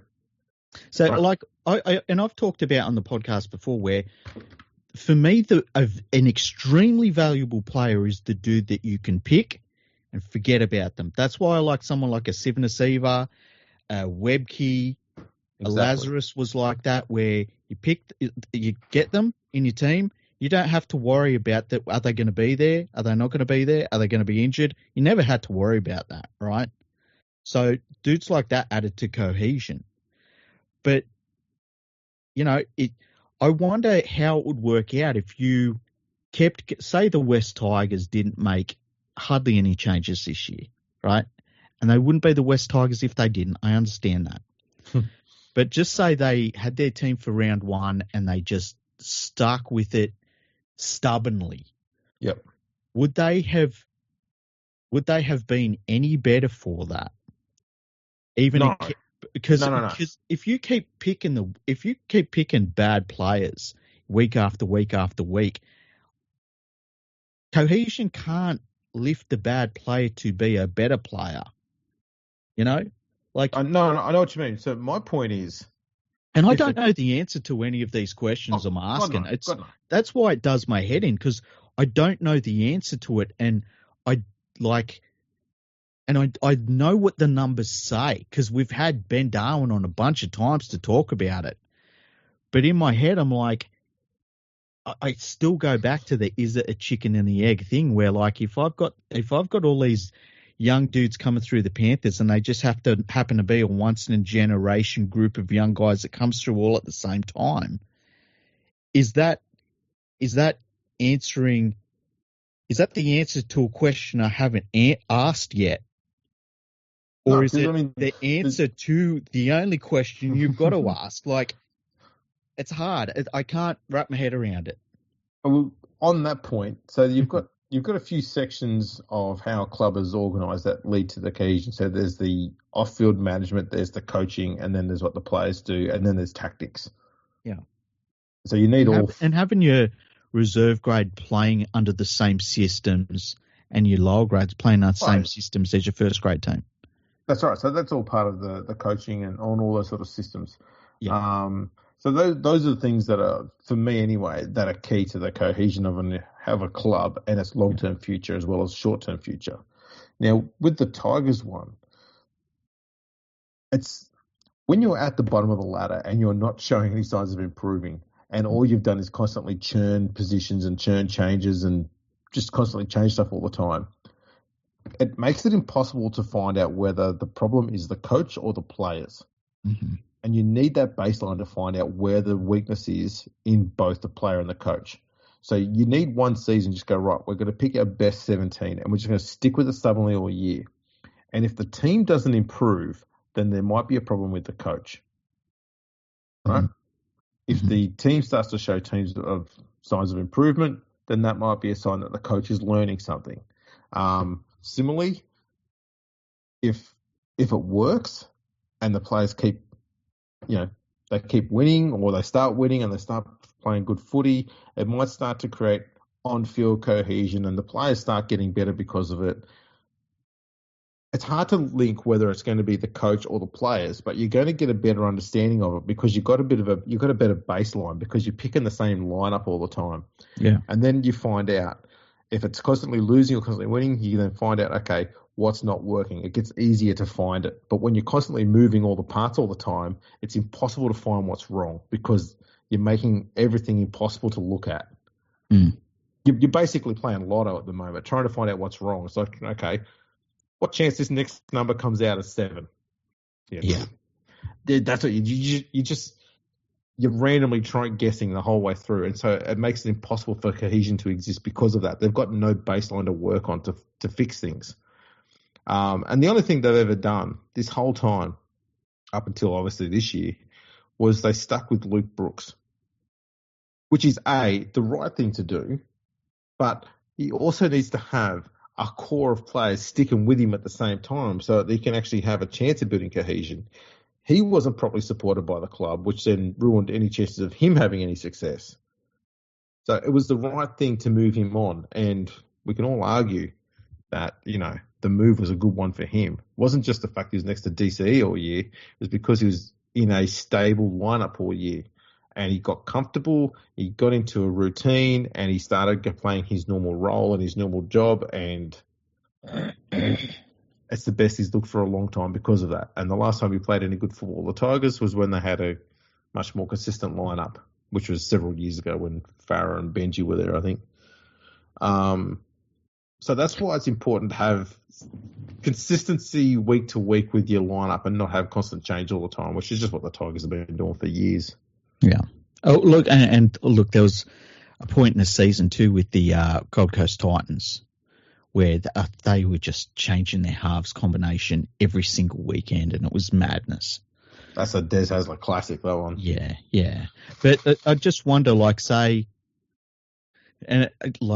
maybe the Sharks are doing this, who knows? But I just wonder if a coach says, this is my team and I'm not going to change it, no matter what, unless there's an injury or suspension, I will not change this team. I wonder what the results would be. Because someone like a Luke Brooks is a really good example of a player that, was it the fact that everything changed around him constantly that didn't let him become a better player? Or was it the fact that he was never going to be a better player and a change needed to be made in him? That's right. And because everything was constantly moving around him, it was impossible to find out which was wrong. Yeah, that's a good point. That's a real good point. Ben Darwin, if he listened to this, I think he'd be happy and he would be furious at the same time. He's going, you fucking idiots. I've told you already. Yeah. Twice. Yeah. It'd be absolutely amazing to hear what he says about it. Because, and look, maybe the difference between a Sharks and a Storm and the Panthers, that's where that 1% a special sauce is, you know? Maybe that's where it is. Maybe that's the whole, like, if you answer that difference, then you're the greatest coach ever. Absolutely. And that's what it comes down to. And that's the thing. Like, Canberra's another team that's got Canberra and the Cowboys have both used less than 60 players as well this year. Oh, sorry, in those 5 years. 50% of the Raiders players since 2020 have played at least 25 games for the club, which is only the Sharks have got a high percentage, and they're at 51%, which is that's just a crazy number. All of this just does my head in because it's funny. I'm going to bring up a movie that everyone's going to go, here we go. Die Hard? I was thinking exactly Die Hard. When he looks at the thing and he says Bill Clay, that's what I was going to bring up. No, Moneyball. Moneyball, because true. I am still those crotchety old men on one level that are like, he's got a good jaw, and have you seen his girlfriend? Yeah, you know, remember that part of Moneyball? I get that, right? Yep. But at the same time, I get the numbers thing too. And so it's like this conflict sort of, and I'd love an answer, and I can't work out that answer. And you know what? I don't know, Andrew, and that's fine. Exactly. That is fine.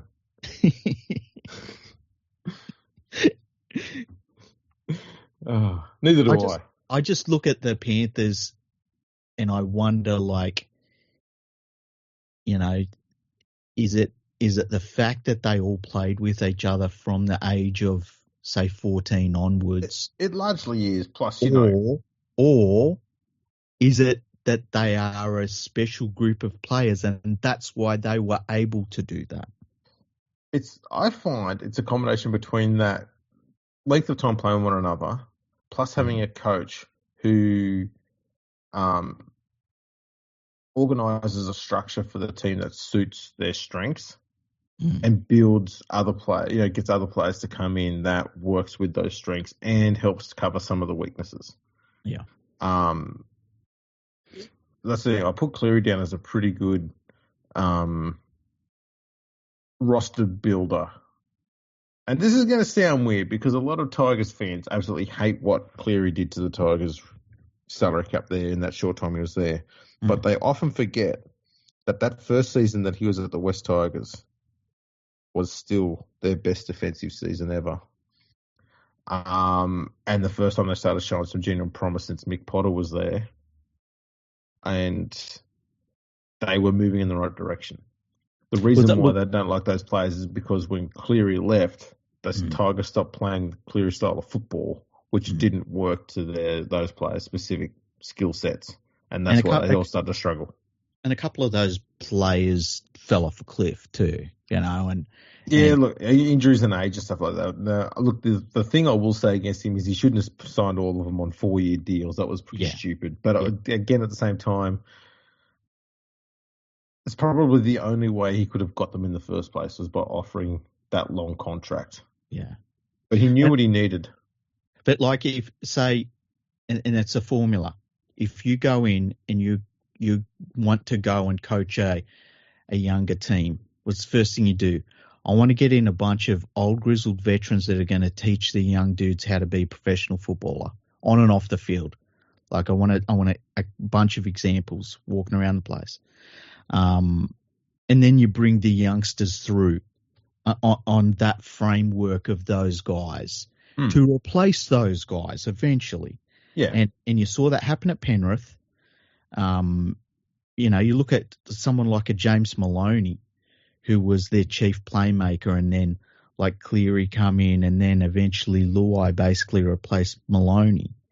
Like that's the framework. Bennett, when you look at what Bennett did at the Dolphins, is a very similar thing. The first thing he did is he got a bunch of dudes that were professionals. They were older players, but he didn't have to teach them how to be footballers. And those guys set the example for everybody else that he got at the club after that. That's what you always have had to do. That's been going on for a very long time now. That's right. So I found the interesting thing about these stats was whenever you do something like this, most people try and compare their team against other teams in there to try and justify something. Yeah. But these stats, I don't think people realise, are to be taken in context with where the club is, where it's come from, and where it's going. Mm-hmm. So it's to be compared against the clubs past, present, and future, not against the other clubs, which I saw some people doing. Especially, you'll know this, there is a section of the Panthers fan base that dislikes the Roosters fan base. What? Yeah, there's a few. And so they were using these figures to talk about this fan base at all. I just saw a few, and they were using this data to show that I think there was some questions some people were saying about, after the Panthers won the 4th title.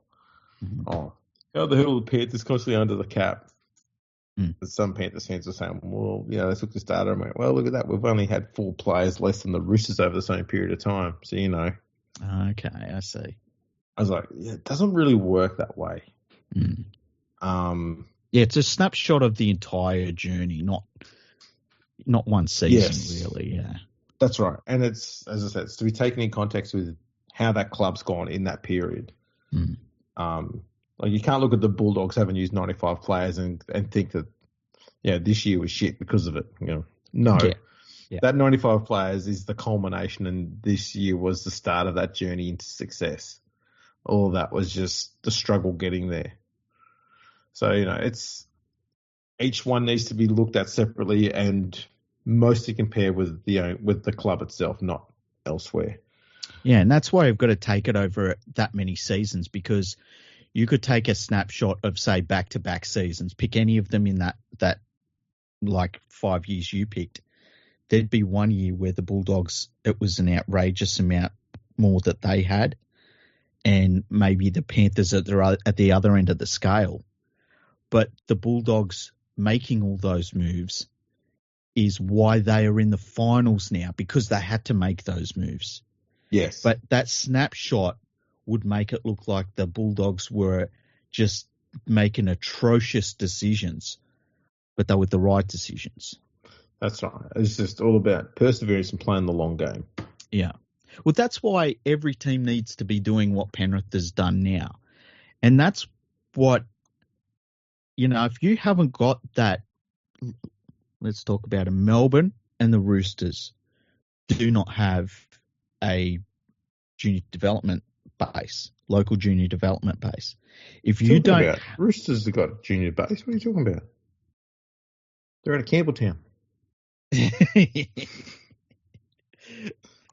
Look, the thing is, though, without that in place, they miss out on that cohesion that comes through. That's right. There's only so much cohesion you can have by buying juniors from everywhere else and throwing them into a junior team. You're already on the back foot. And so that comes down to, like, every other team should be doing what Penrith has done to get the same outcome that Penrith has, because that's just the way to do it.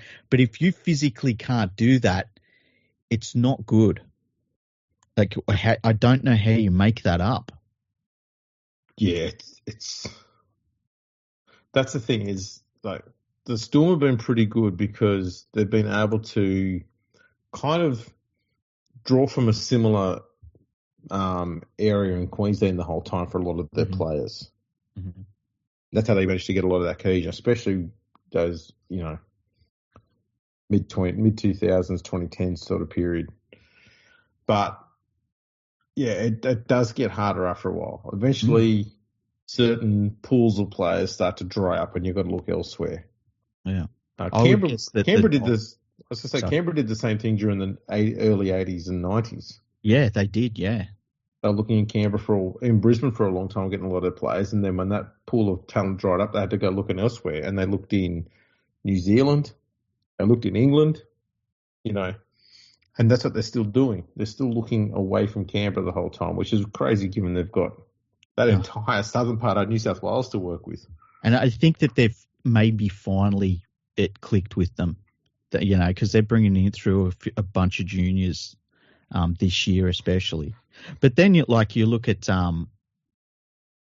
like the Dolphins are going to cannibalize a lot of what the Storm were doing. Yeah. And so what's the Storm's plan? And it has to be local juniors. You know, because you can do something with a small group of local juniors if you're running it properly. But if you just ignore it completely, you end up like what the Raiders went through when it all dried up for them up in Queensland when the Broncos come in, and you know where they're the Matthew Elliott era for the Canberra Raiders. Mm. Who would ever sign Matthew Elliott after that period of time, hey? It was all part of the journey. Ah, yeah. You know what? How would you feel if Ivan Cleary came out and said this whole journey could not have happened without the hard work that Matthew Elliott put in at the start? I would agree with him completely. I would completely agree with him. Would it make you have a newfound respect for Matthew Elliott? No, but look, the thing that got me about Matthew Elliott era, and I've said this before, remember that season we finished second? Yes. And I was furious because I knew it just was prolonging we had to hit rock bottom. Yes, I felt the same way in 2010 when the Tigers made the finals for the first time since 2005 because I was just done on Tim Sheens. I wanted him gone. And they made the finals and went, fuck, now he's here for another 3 years. Yep. And then made the finals the next year. And I was like, oh, he just got a contract extension. Do you think maybe that's what... Okay, here's one for you. I'm not keeping you up too late, am I? No. Okay.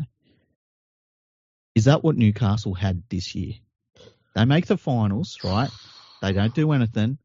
But if they'd have missed the finals, would they have been more willing to make more changes that they should have made rather than saying, man, we're so close, though. Let's roll it back?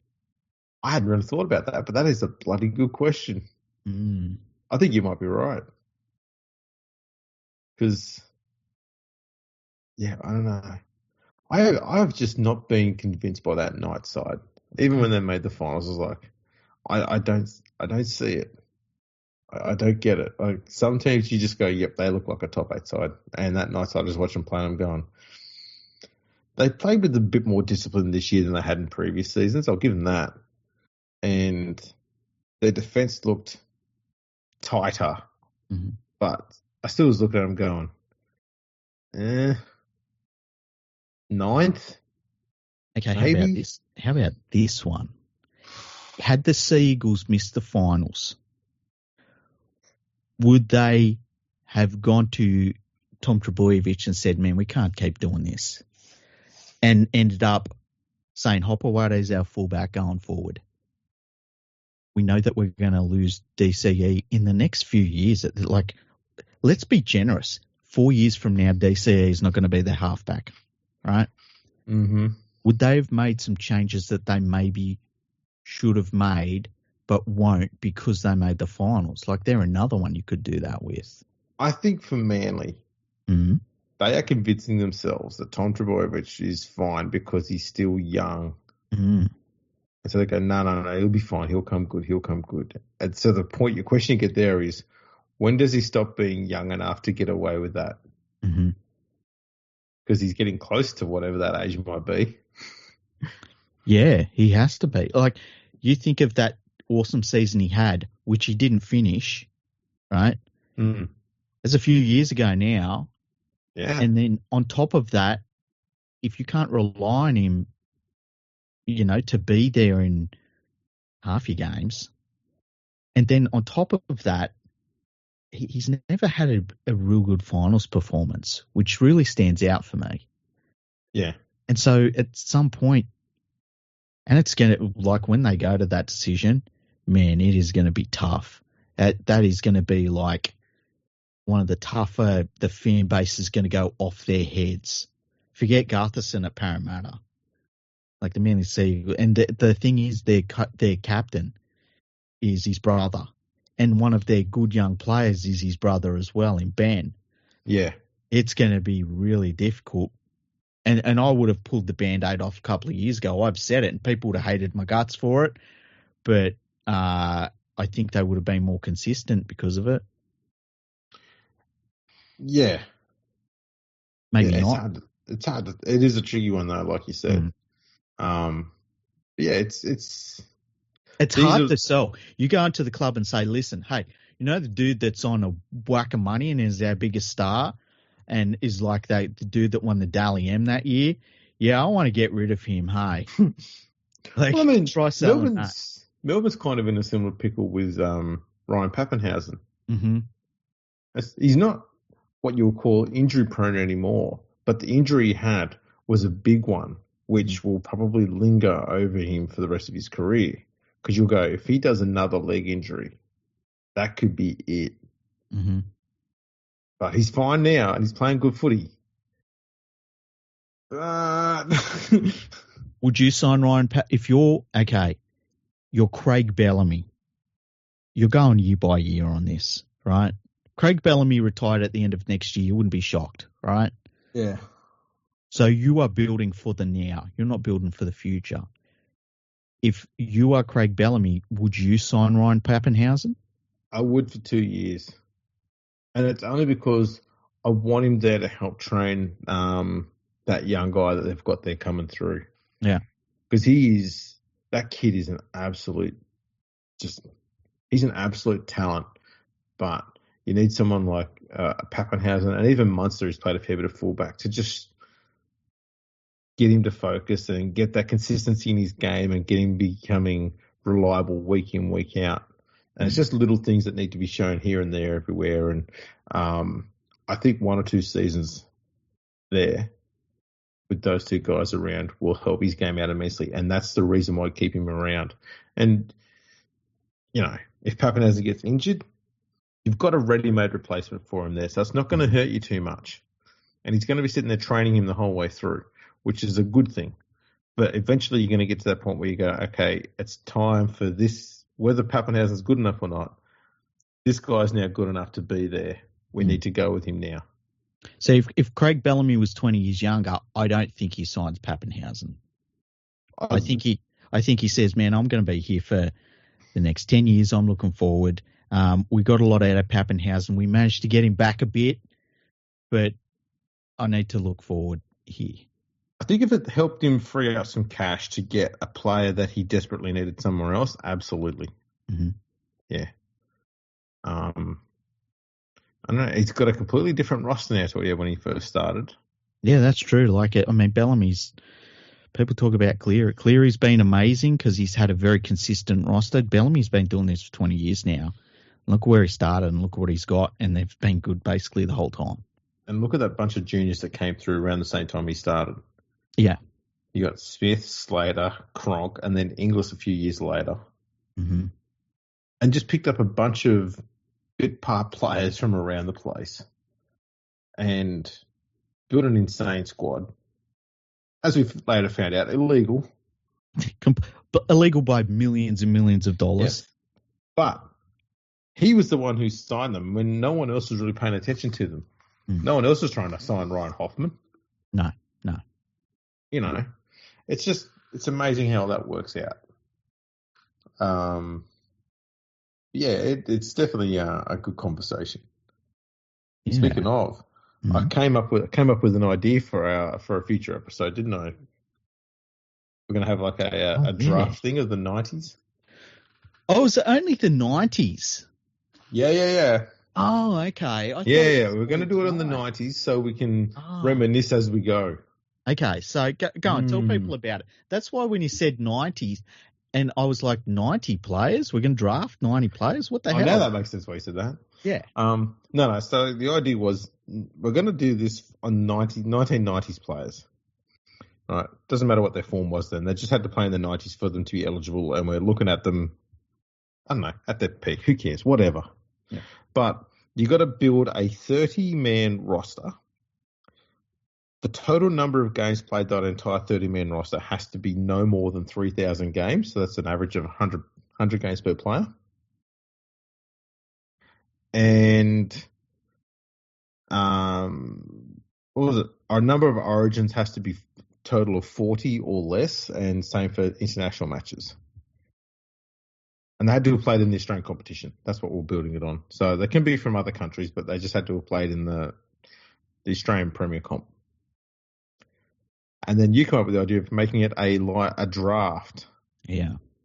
So that we couldn't pick the same players. Yeah. Which I also thought was a very, very, very good addition to it all. We'll have a running spreadsheet to keep track of it. We will. So that's some madcap scheme that we're going to be doing during the off season. We might do that in the next few weeks, hey? Yeah, absolutely. Now that I know it's the 90s, now all of a sudden I'm ticking over. And I'll be pissed if you select Steve Edman. Fuck. Scratch him off the list. I got to get number 1 again. Oh shit! What?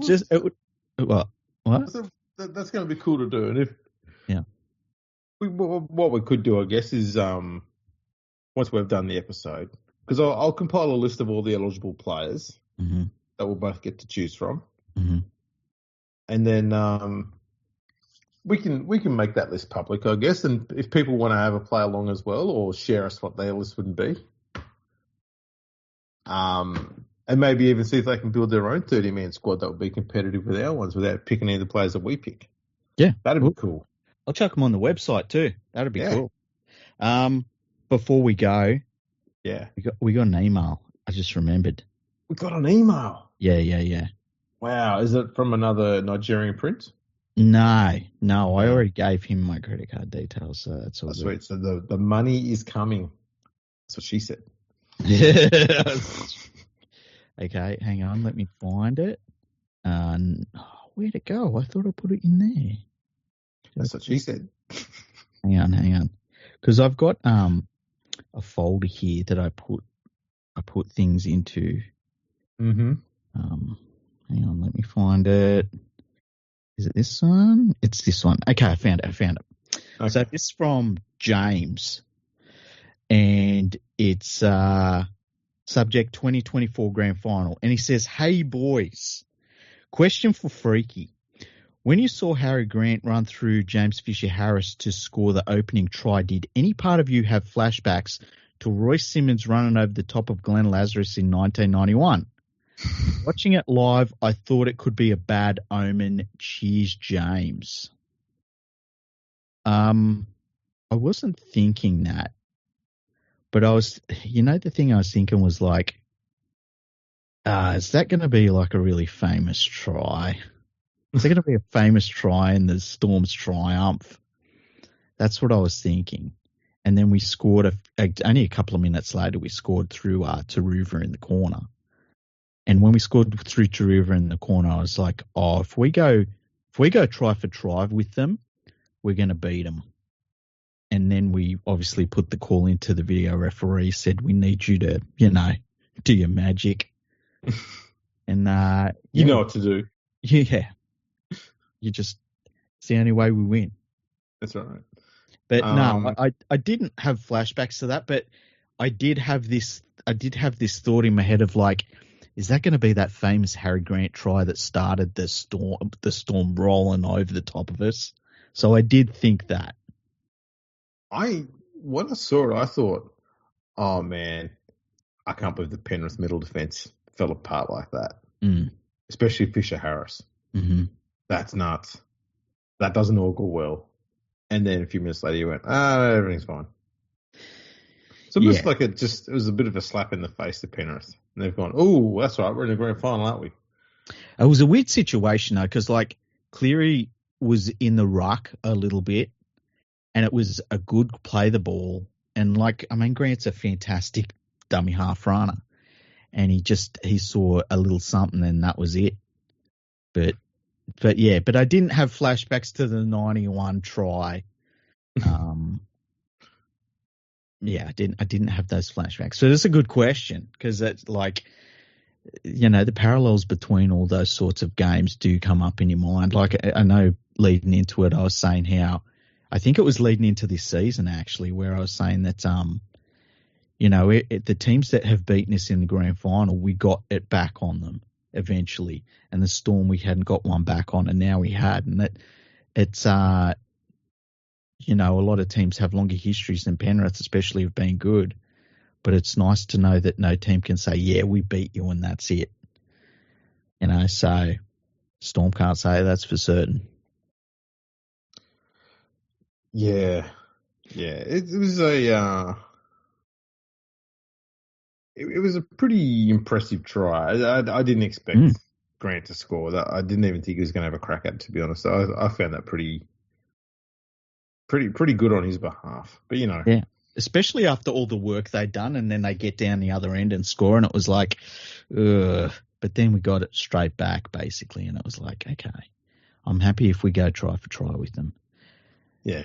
Because I knew that if Penrith was in with any shred of a hope in the last 10 minutes, they were going to make the Storm have to play out of their skin just to hold on.